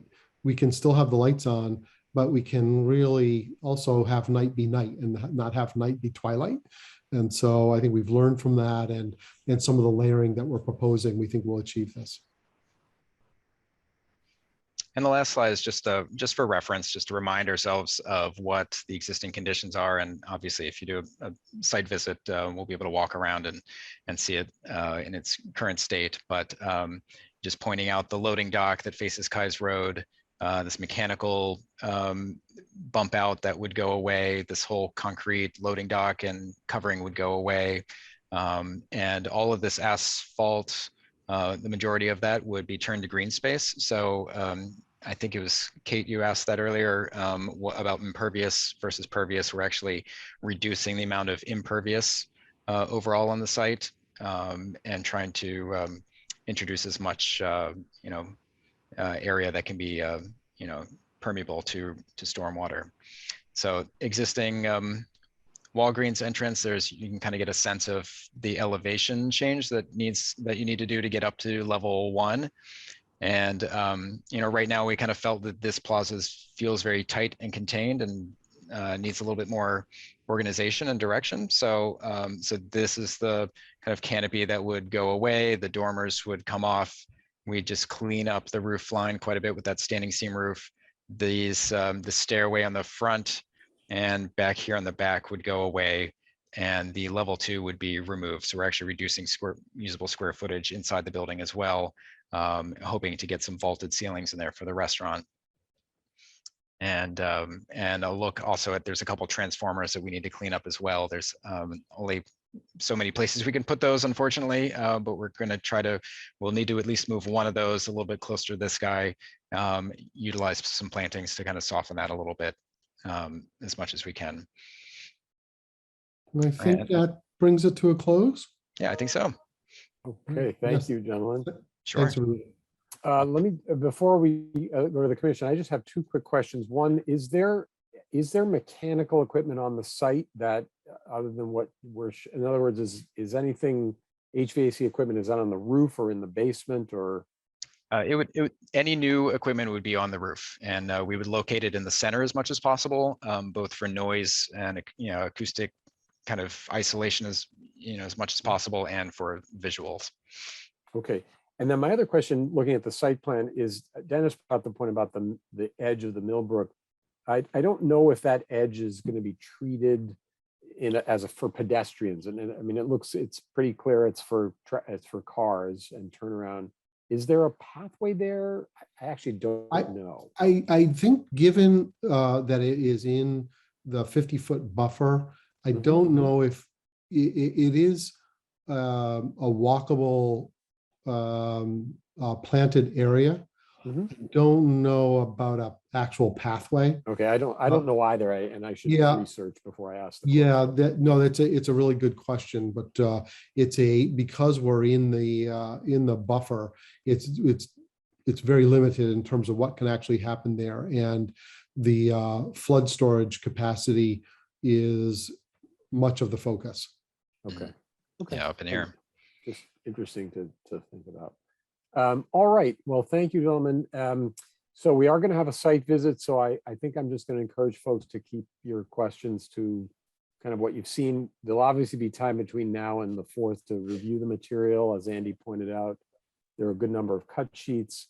A lot of it is lighting. So I'd look carefully at the lighting and look through the material. There's a lot of good stuff in the submission package, and come prepared with questions. But let's just see if you have any first impressions. I'll go around in my order. Nia, you're first on my screen.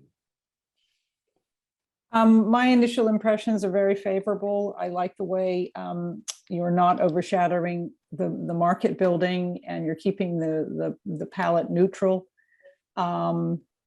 There's tons of detail that we will be focusing on, and particularly the lighting. I just did have one question that maybe you could provide for the next meeting. I'm intrigued by the wood slats. And I know you've provided a cut sheet, you've given us the stylized elevation. Is there any building that you know of that we could actually see a photograph of what that looks like? Possibly if that could be provided. We can do that. That would be great. Yeah, sure. I'm concerned about as I say, I'm overall positive. I think the Kais Road side is fabulous, to completely improve that. I'm concerned about what I call the ugly stuff, the transformers, the dumpsters, and all the air conditioning stuff that is currently on the roof. The flat part of the roof is very much visible because, when you drive into the site, you do have quite a bit of distance that you can get the perspective and see that. So I'll be interested whether modern technology can improve that for us. But we'll see as the details go by. But as I said, great job so far. Thank you. Thank you, Nia. Paul, what do you think? Certainly I have positive reactions. I don't know what to say about the scope of this. I mean, what are we being asked at this juncture to approve other than something conceptual? I mean, are we literally going to be asked to approve each one of the 58 cut sheet materials with this single application? Is this staged in some way so that there are other opportunities to vet some of the decisions being made here? So this isn't so much a question for the applicant as maybe for the chair.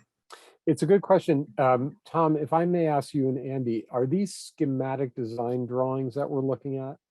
The line drawings? They are a little bit more advanced than that. Okay. And in design development and the site, we have some civil engineering drawings that are even more developed than that. So, we are moving in a more detailed direction, but we would love to get input from the committee to help us take next steps. Okay. But yet we do need, I think, general approval to put a comprehensive package of construction documents together. So Paul, maybe I can answer the question this way. What we're being asked to do is approve the design. It's a relatively well-developed design. There'll be another phase of drawings, the construction documents, at which point we would ask for a check-in presentation of the design again to make sure things haven't drifted. And then there are periodic check-ins during construction. I think maybe I sense where you're headed. We've seen projects that we've approved the design early on and then not really checked in until, let's say, it's too late, and then things are up and built and we haven't. So there are other touch points for approvals, but I think what the team, if I may, Tom and Andy, what they're looking for is a general approval of the design direction and the overall concept and some of the details. They've provided some details, but not full construction details yet. Does that answer your question, Paul? Yeah, I think it does. I remember even on the market, we had fireworks regarding the lighting late in the game and backbiting regarding whether or not we'd been sufficiently informed earlier about certain aspects of the design. So I just want to be sure that we're not being asked to give our imprimatur to an overall, well, not, I'm sure we are being asked to give our imprimatur to an overall scheme. But it seems to me there is an awful lot of detail here that, that is going to require additional attention. So and I I'm think I'm really expressing a concern, sure. nothing negative about the design as such. Sure, I didn't mean to talk over you. I think that this is a big, important project on a prominent site, so it may take a few meetings, and I'm guessing the applicant team understands that, just for the group here to absorb the concept, to walk the site, to look at it again. And really, I do want to wait, Paul, until there really aren't any other questions or concerns from the commission before we take any kind of vote. Understood. Yes. Yeah, Peter, the applicant understands that this is a big commitment and it's going to take a number of steps. Okay. Anything else, Paul? No. Good. Okay. Thank you, Luis. What do you think? I commend the architects for doing a very good presentation that helps us to make decisions. I think that this is a very important project, and as such, it will go through the motions, and I look forward to a site visit 2 weeks from now. Thank you, Luis. Melinda, what do you think? Well, I think Tom's earlier description of a modest but transformative plan, the modest is too modest and the transformative is right on. I love the design as shown here. This is a building that is very unattractive now. So in a way, you can't go anywhere but up on this. My one question is, though, I thought I heard you say, and maybe I misunderstood, I thought there was a reference to solar panels. Am I wrong about that? But then I didn't see anything labeled. I'm sorry, I missed that. Solar panels, Tom. Oh, yeah, yes. So the plan is to do our best to integrate photovoltaics, solar panels. We are working with some folks on that right now. we don't have a specific layout. If we could beg for your consideration to have us come back with something more detailed. But I wanted to let you know that the plan is to, to put together a proposal, and then we will look at it from various viewpoints and try to figure out what it looks like and where you can see it from. But it's not part of this application. We have not put it in here, and I just think it's still a little early, or we're still doing some consultant searching and calculations, et cetera. Okay, does that make sense, Melinda? So it's not really, we're not being asked to judge that yet. Right, I just heard it referred to that. Yeah, quite right. Okay, thank you, Melinda. Dennis, any thoughts? Yes, I like this. You hear me? Am I unmuted? Yep.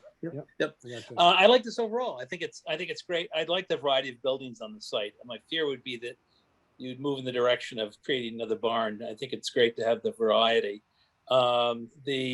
Is a mundane question, Walgreens is going away? To be determined. Okay, you If never they- mentioned it, so. Yeah, to be determined. If they stay, they need about a quarter of the space they occupy now. Oh, interesting. Mhm. I think the only thing that I have some concern about, and I don't know if there's a lot you can do about it, and I think you're trying to get there, is that long wall that starts to look strip mallish in The some south ways. elevation. Yeah, that's a hard thing to deal with, and that's a real I'm challenge. sorry. And You mean because you know, that long flat wall there, I know it would be hard to deal with. I'd like to see more of a pitched roof of some sort along there, but then you're dealing with the mass of the building, so it'd almost be like a false facade, I guess, which I'm not really fond of either. So anyway, I'm not sure that I feel that that's there, but it's something that that I'm focused on anyway. Yeah, I Other think than that, that's I think it's great. I think that's a very good comment. Thank you. Thank you, Dennis. Abby, what do you think? I think a site visit will be really informative and instructive. I perhaps have more concerns about the overall design than some of my fellow commissioners, if only because, and this is a question you may not be able to answer, but you know, we'd had discussions when the market was built about a comprehensive site plan for the entire property and what the kind of plan was long-term for development. Because this is obviously, it's a very large building. It appears very dark in some ways to me, particularly that south elevation. And it's obviously a stylistic departure from the barn, which I think is obviously appropriate and positive. But I'm curious as to how the existing building that Trails End is in, the parking structure, how the overall site, if there's plans to renovate or redevelop other areas of the site over time, because I think that would impact what would be appropriate then for the design of this building. So doing it in phases is obviously very practical, but if there's a sense generally of what the development and design direction for the entire parcel would be, if there are plans of that nature, that would be, even if they're kind of vague, that would be helpful in making determinations about things like where the green space is, where the pedestrian access is, what will become more visible, less visible, comprehensively in terms of design, what the site will look like long term. So I'm looking forward to a site visit. I have lots of questions and concerns about details, but the overall development and design of the entire parcel is of concern to me. Okay, thank you, Abby. Kate. I share Abby's apprehension, and I am concerned about the scale of the roof at the end of north south, the east end, well, the closer to Kai's Road, and I'll turn around. Yes, and I think because from the parking lot where you drive in, you're going to see a lot of roof there, and then with the Concord Market. I appreciate how the materials are being keyed in a bit to, you know, taking their cues from the market. But I think maybe almost too much so, because I think when seen together, what I'm looking at right now would look very much like a large planned community of sorts.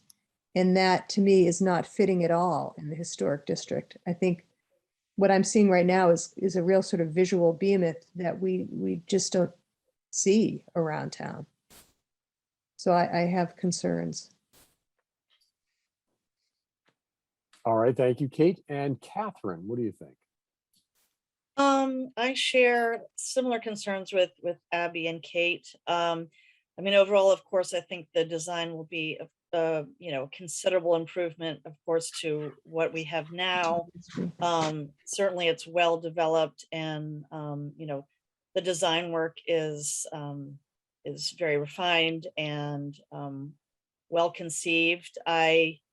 Although I appreciate, and I think actually adding the textural element, which I think visually elevates the two roofed structures on the side. The slat screen is what I'm referring to. Although I think it's a cool concept, I'm a little concerned about sort of the general busyness of so many vertical elements. We have the slat screen, the vertical wood siding, this long roof, of course, and then the planking, as well as the roof seams are all this, very visually vertical. And despite having the very long bridging structure here, I don't know, I'm a little on the fence about that. That's, I think they're just, as my fellow commissioners have said, a lot of details to digest.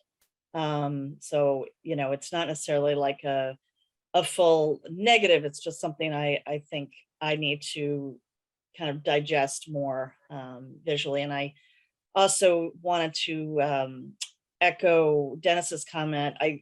There's something that feels like I want to create something that breaks up, the very, very horizontal visual edge of this middle structure. So I'm not sure what that would be, but I think something to just soften that would maybe make it just less such a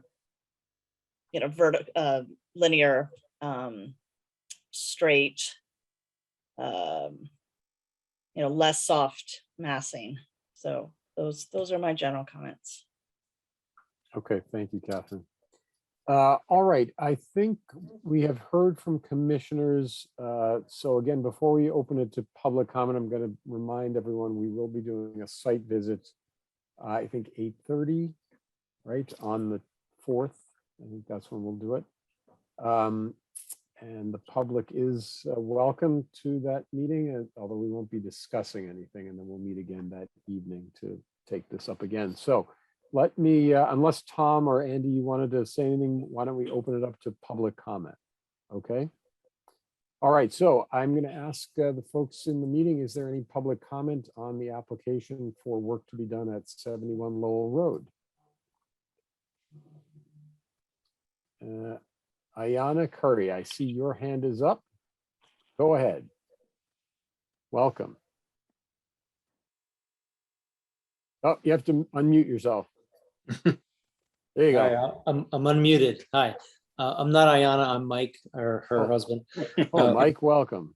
Yeah, we live on 47 Lowell Road, so we actually are official abutters in the back corner of our property is abuts the stream. A comment and then a question. 2 comments and a question. I do appreciate they actually are removing the invasives. The Millbrook from the center of town all the way to the Concord River on both sides is beset by invasives. So for that little stretch of period of time, they have removed the invasives, but I think, I'm not sure they might take root again. I think the access to the stream is really broken up by the fence that almost goes all the way to the stream, which blocks off the mechanicals in the backside. So that I would say that is the thing that prevents like contiguous access to the stream from that side. My other comment is from the previous construction, I think more trees on the backside of the stream were removed and some have failed since for whatever reason. So it'd be great to see if additional adornments could be made to the backside. That's the side that we see.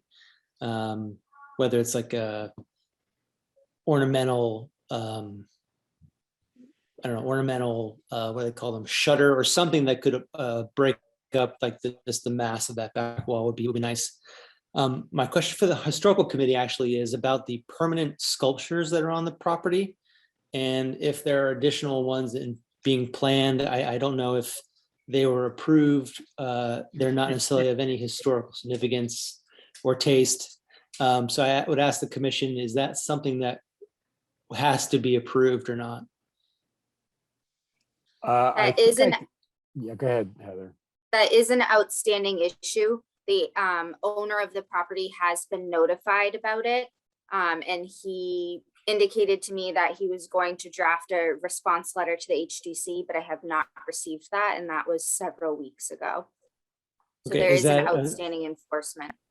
Okay, does that like postpone any other additional approvals? Because I just would want to understand that better. It's a good question. I think Sure. if I may turn to the design team, it sounds like the client has been notified. Maybe if you could encourage him to respond to Heather's. Did you send a letter, Heather, an enforcement letter? I ended up contacting him via email because he contacted me about something. It has come up a couple other times informally. So I think, Mike, you bring up a good point. It'd be good to hear a response. And this almost gets to Kate's question or Abby's question about the master plan for the site. So Yeah, and are there any additional sculptures scheduled in this project? And if that needs a historical sign off, that would be interesting, because I know I've those two have appeared. That's my main question. My other comment would be the mechanicals from the other building have added a noise footprint to the neighborhood. And so my comment would be, we would not want to see any additional net new mechanicals creating more noise footprint in the neighborhood. okay, Mike, thank you for your comment. Is there other public comment? I'm just looking around the room here. You see any hands, Heather? Don't see any other hands. Okay. All right, so back to the commission. Any final questions, Abby? Yes, go ahead.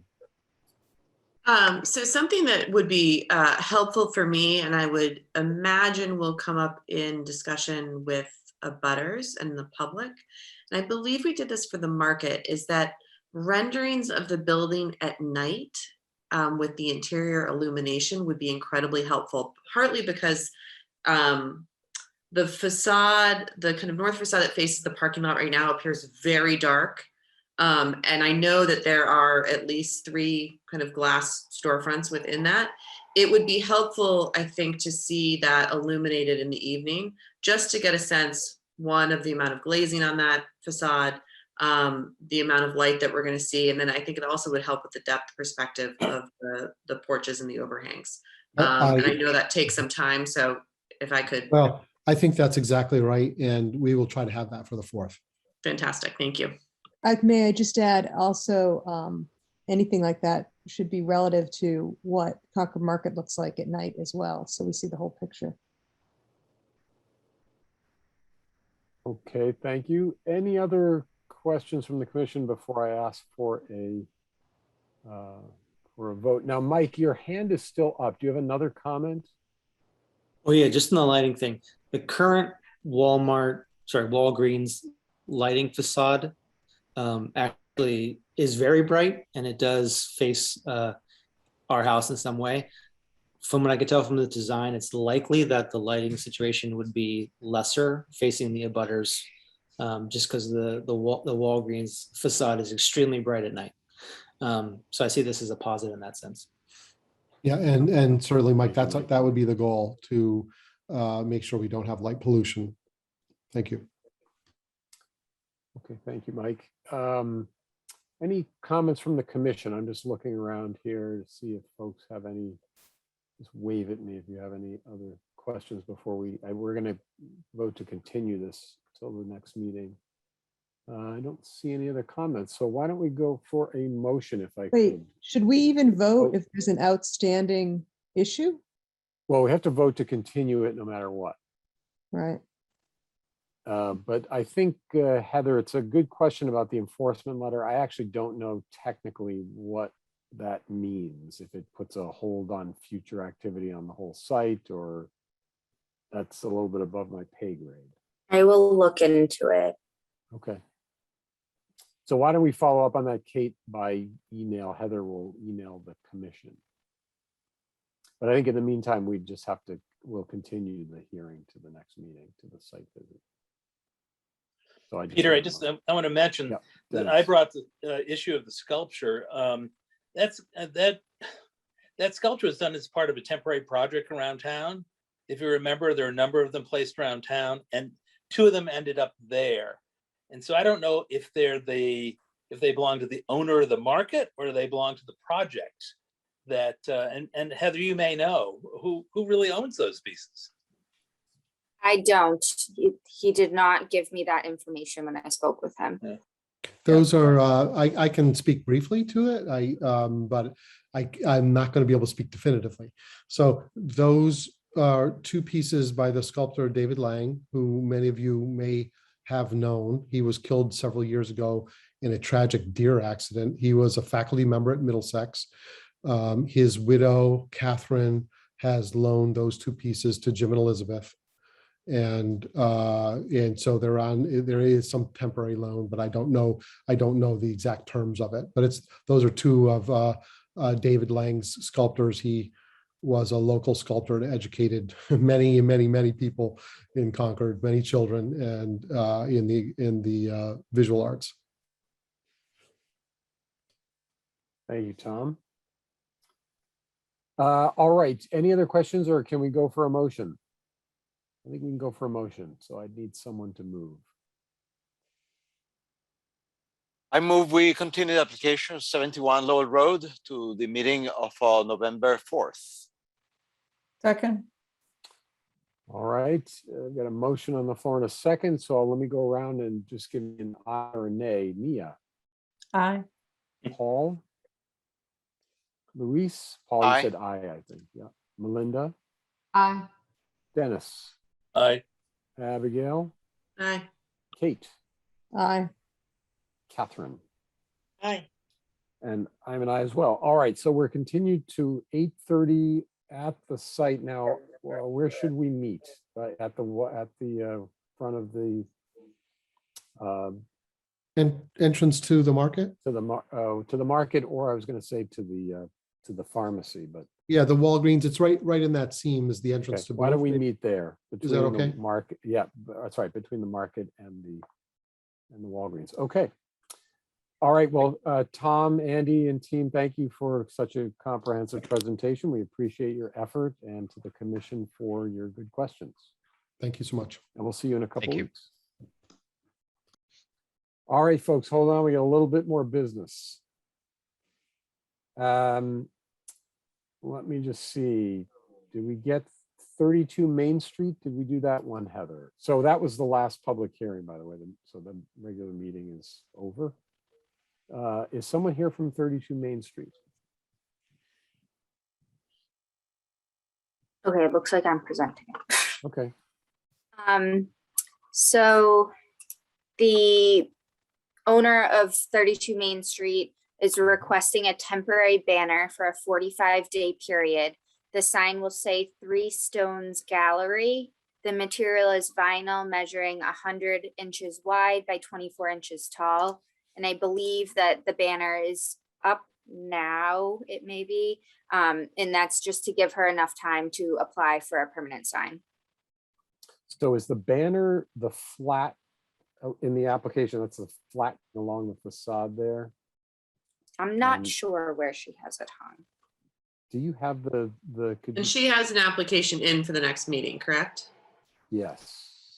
I see the think there is one. I application. just looked at the website. Yeah, I see the application. Okay, so we're sort of approving it. This is a forgiveness, not permission deal, right? Heather, are you muted there? Sorry, I didn't hear you.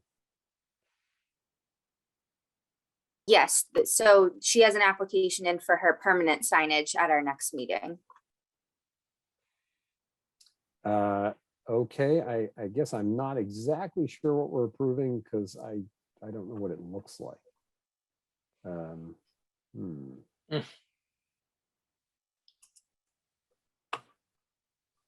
Let's see, I see Billy Crosby's design, but this is all the permanent signage. Yeah, not sure how we act on this. I'm sure it's where the wall sign is, because in her application for the next meeting, it's almost the same dimensions as the requested banner. So that is effectively up right now, but it's a vinyl banner instead of a permanent sign. Correct.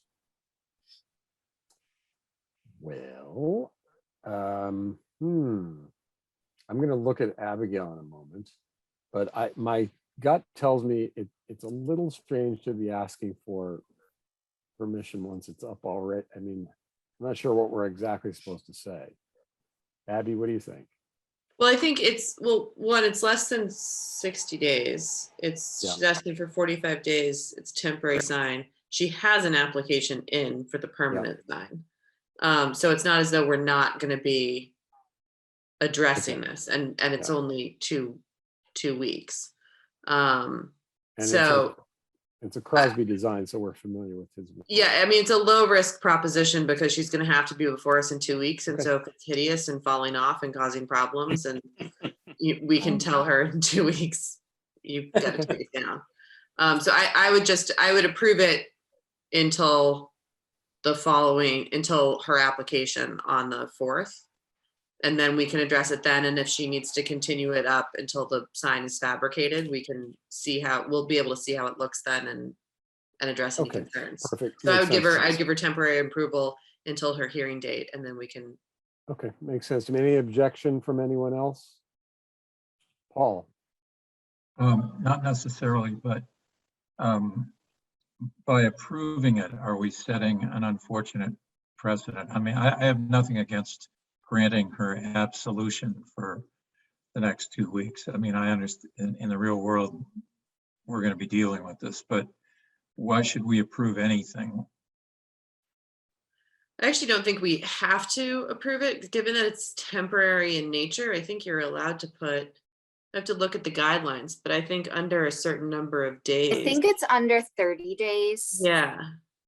So that's why I made her. That's why, because it's 40. Yeah, I was trying to think if it was 30 or 60. Yeah, I think it's 30. So we could just tell her that it's, the guidelines don't require approval under 30 days. And if after your hearing date, you're going to need an extension on that, you can discuss it then, but we won't take any action on it today. If Paul wants to be consistent and not set precedent. I don't know exactly what is that we are approving. We don't have an application. We don't have anything. We have a sign that has been there for some time. It may be legal or illegal, but it's not actually our purview. You see, if she wants to keep the sign, well, that's a problem that she's going to have through us with the town. And if she wants to put an application, well, that's fine. Then we will consider it. But I won't approve anything right now or endorse anything that would, as Paul said, would give precedent. It would be a bad thing. Frank, and look, our two attorneys have spoken, so I'm not going to. Yeah. So Heather, my sense is I think everybody's right. I don't think we really want to do anything here other than say, oh, well, you're within the temporary sign allowance, and we're going to see you in 2 weeks. So we're not going to approve this, but we're not going to ding you either. I think maybe part of the issue is that once her signs are approved, she needs time to have them made and then hung up. Okay. So maybe that's why she wants her temporary banner for 45 days to ensure she still has signage for her business. Well, I think we Then she has to make an application. Yeah, I think we approve that as part of the application. In other words, it's up. Once we review the just application, leave that it will and start the clock. Yeah, we'll leave it until the. Or she can put them down, keep them down for 2 or 3 days, and then put them back again and start a 30-day count. Okay, so I'll just say no action. No, exactly. Yeah, I would just say no action, and if she asks why, just say, right now we're viewing it as you're within the 30 days of temporary signage. We can discuss it further at the hearing, and if that's something that you need relief from for additional time, that's something that we can amend to the application. Okay. But I also, as a practical matter, given that she even asked for that, I have faith that it's not like the vinyl sign's going to stay up for 4 years. Right. This seems to be somebody who has every intention of following the. Yeah, it's a responsible application. I will say Yeah. that. Okay. All right. Good enough, Heather? Okay. So our next item is a letter from Bill Montague. Now, could you tell me what we're doing here, Heather? This is a sort of a letter of complaint addressed to us about the condition of some buildings in the district. Right. One of many. We've received a few letters from him about the conditions of this building. I don't think it's within the jurisdiction of the HDC to be telling people they need to repaint their building or et cetera, unless it becomes some sort of like demo by neglect situation, which I don't think this reaches that. So I don't believe we need to do anything, but that's up to you guys. Well, it seems like, I think you're right. If it's a life safety issue, that's a building inspector issue. And this should be addressed to the building department. If there's, I mean, he's pointing out a hazard at one of these photos, something falling out and potentially injuring someone. So I think we should forward this to the building department and say, do you have any concerns about life safety or the public way? Heather, what's your response to him, Ben, thus far? I just tell him we will forward your letter to the HDC. I mean, I think an appropriate response to him rather than us forwarding it along, because I think that carries with it some sort of endorsement or otherwise our weight is if I was, the grand poobah of this, I would simply respond to him and say, this appears to be a code enforcement issue. My recommendation would be to take it up with the building department if you have concerns about that. The continued care and maintenance of the building is not within the purview of the HDC, and they are not authorized to take any action regarding this type of complaint. And then it's he can bark up that tree with the building department if he wants to, but we really should, I think, stay out of it unless there's some condition on an approval that says you have to maintain X, Y, or Z, which obviously I don't think there is on this building. It's just not our job, and I don't think we should be the ones to forward on any complaint. If he wants to take it up with the building department, then I think that he should do it directly. So Heather, why don't we have what our associate Poobah just put in words? Why don't we put that in a letter? I'll sign it and we'll send it back to Bill. I think that's a great idea, Abby. Just, okay. I'd love to help you, but it's not really our thing. All right. Peter? Yes, sorry. Peter, just to circle back to the sign thing, I was just looking at the sign bylaw, and it says temporary signs means signs erected for a period not to exceed 60 consecutive days. Oh. Okay, so 60 is our number, Okay. if that makes any difference. Good to know. Good to know. Pretty exciting stuff, huh? Well, come on, we need to start winding down. It's almost time to go to bed, so that's good. Wine is the operative bedtime. term here. Wine is needed. All right, wait, we have two more exciting items. Commission membership. So we have a Henry Moss, who some of you know, is interested in serving on the Historic Districts Commission. I have spoken to Henry. I think he'd be a good addition to us. Several of you know him. And Heather, forgive me, I can't remember who he's stepping into whose role. We have a vacancy. We right? have a vacancy. Right. Who is that? Is that HDC? NRC? That's the part I can't remember. The Historic Districts Commission. The museum, it's the museum spot. I don't think No, that's me and Nia. It's Natural Resources Natural Associate Resources. Member. All right, so that is, who's the nominator there? Delia? It's still Delia, I think it is. However, Yeah. I Go saw ahead, Henry please. today. I see Henry most afternoons. We happen to walk at the same time. I think he might be leaning more toward historical commission.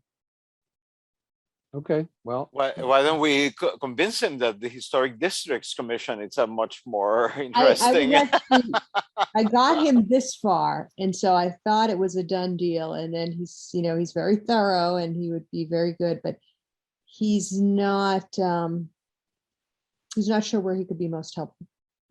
okay, well, I'm happy to call him again. We had a long talk on Sunday and He said that, yes, that you were very helpful. Well, apparently I wasn't convincing enough. You were too helpful. Well, I think you actually, since you mentioned it, Peter, I think you were too helpful, because he was like, oh, well, maybe, I'm not cut out for sort of adjudicating doors and things like that. I'm kind of more of a. Oh, come on. I was way more I made it much more interesting than that. I The told him we way had like, it came to me made it sound like you were like, we argue about paint colors. So he was like, oh man, see, I Yeah, there's an occasional mailbox. I mean, it's exciting stuff. and I paving said, so that stones. I was like, a third of our stuff is that, a third are kind of modest building projects, and a third are big, exciting ones. I just sort of made that up, but Yeah, I maybe saw I him was. slipping away. Yeah. All right. Well, I'm happy to Well, reach out anyway, to him we'll see. again. Well, the way I left it with him, he was very interested in being nominated. So Yes. I think if no one objects, I think I'd like to push ahead and try to have him join us. I think he'd be a good addition. He's an architect. He's very well versed in this stuff. So Heather, why don't we try to take the next step with him? I'll call. I don't. What do you think, Kate? Shall I call him And jazz it up a bit, be like, oh, I forgot about this really exciting part. We're about to enter a nice controversial project. Discussion. I think actually, I actually don't think it was necessarily you, Peter. I really don't. I think he was thinking about it more like, well, actually, I have much more experience with more like institutional buildings and historic advocacy, historic preservation advocacy and awareness, which would be more historical commission. No, actually, I think that would be the Historic Districts Commission, because he would have the opportunity to preserve history through design. I was like, yeah, historical commission, they're nice and everything. They don't really have teeth, but I just didn't want Maybe I to. should have mentioned the Louvre pyramid. I think that probably blew. You think that threw him off? I think it was the paint colors. But anyway, so we'll see. I'll bump into him tomorrow. I'll mention it again. Okay, and I'm happy to call him. So I'll follow up. Heather, you and I can press ahead there. All right, and then what's our last bit here? The Monument Square bus parking. Now this is truly exciting stuff. I was not sure exactly what to do here. These are painted signs on the ground, correct? This is signage about tour buses and where they should and should not go, and people keep parking in the bus spots. Yeah, so people keep parking in the bus spots, I guess. One is in front of First Parish, and one is in front of Monument Square, I believe. And they're asking to possibly paint bus parking on the pavement, which when I was first approached about this, I thought they wanted to just paint, like stripe it or something, because I believe there is an existing like sign for bus parking. So well, let's get an application, because I think I'm a little bit worried they're going to try to do the post office corner thing, and it's going to end up looking like downtown crossing if we're not careful. Right. Yeah, because since I talked to you about this and was unsure how to handle it, I've gotten more emails about it, and the fact that one said paint bus parking on the asphalt, and like, no, what do you mean? Like how big? Yeah, it's going to look like Logan Airport if we're not careful. Yeah, I know. Okay, so why don't we go ahead and do an application, because it would potentially really just tell them to tow the cars. Look at the color scheme alone might throw us all off. All right, and Heather, you had put together a little response to the comprehensive long range plan. Did you distribute that? Or I did not. It's still my working document. I can pull it up. Well, I learned at the chair's breakfast this week is that is due. When is it due? It's due November 10th. Okay, November 10th. So we have it's one more go at it. So what I would say is Heather has put together a nice little response for us to consider. which looks at the items in the long range plan and what we might say about it. So Heather, why don't we distribute this to the group? And if you would all please read it and think about and maybe get any suggestions, Heather, before the next meeting, and then we'll talk about it then. It's fairly straightforward stuff, but Yeah, it's not- just filling in the status column. and I think if we have any suggestions about prioritizing or what have you. There's also, by the way, there is a historic issues meeting next week. Are we all invited to that, Heather, or just me? Yes, Y'all got everyone invited? is invited. It's a public meeting, anyone can attend. And Melissa Saulfield, Chair of the Historical Commission, is going to be running it. So we have to So get I Henry told before her that I am meeting, turning my Kristen. camera off and just sitting in the background. Well, it'll be good to just collaborate a little more closely because, you know, frankly, Henry raised a good question. A lot of people do not know what the difference is between the Historical Commission and the Historic Districts Commission. And it's easy to explain, but it's still hard to understand why aren't we one thing. So anyway, I'm Can going I to just attend that. ask, Yes. can I just ask, Heather, is it 8 a.m. or 8 p.m.? 8 a.m. Thank you. On the 28th, right? On the Yes, 28th. next Thursday For some reason, I morning. had it down for 8 p.m. So I was like, All right. And So where this is is- it? We don't have it. it's a Zoom meeting It's It's a on Zoom? Zoom. Oh, and we haven't had the invitation yet. So that's Yeah, good. right. 8 Okay. a.m. Okay. Okay. I believe and the- Melissa is gonna send out her final iteration of the please join us email on Monday. They did have it posted to the town calendar and news and notices today. All right, and then the very last thing are some minutes from 9:16 and 10:07. Are they Sorry, both- everyone. I have a baby who requires my services. Okay, you're released. I'm excusing Released. myself from the. The Thank you, Abby. Bye, dairy is in. See you soon.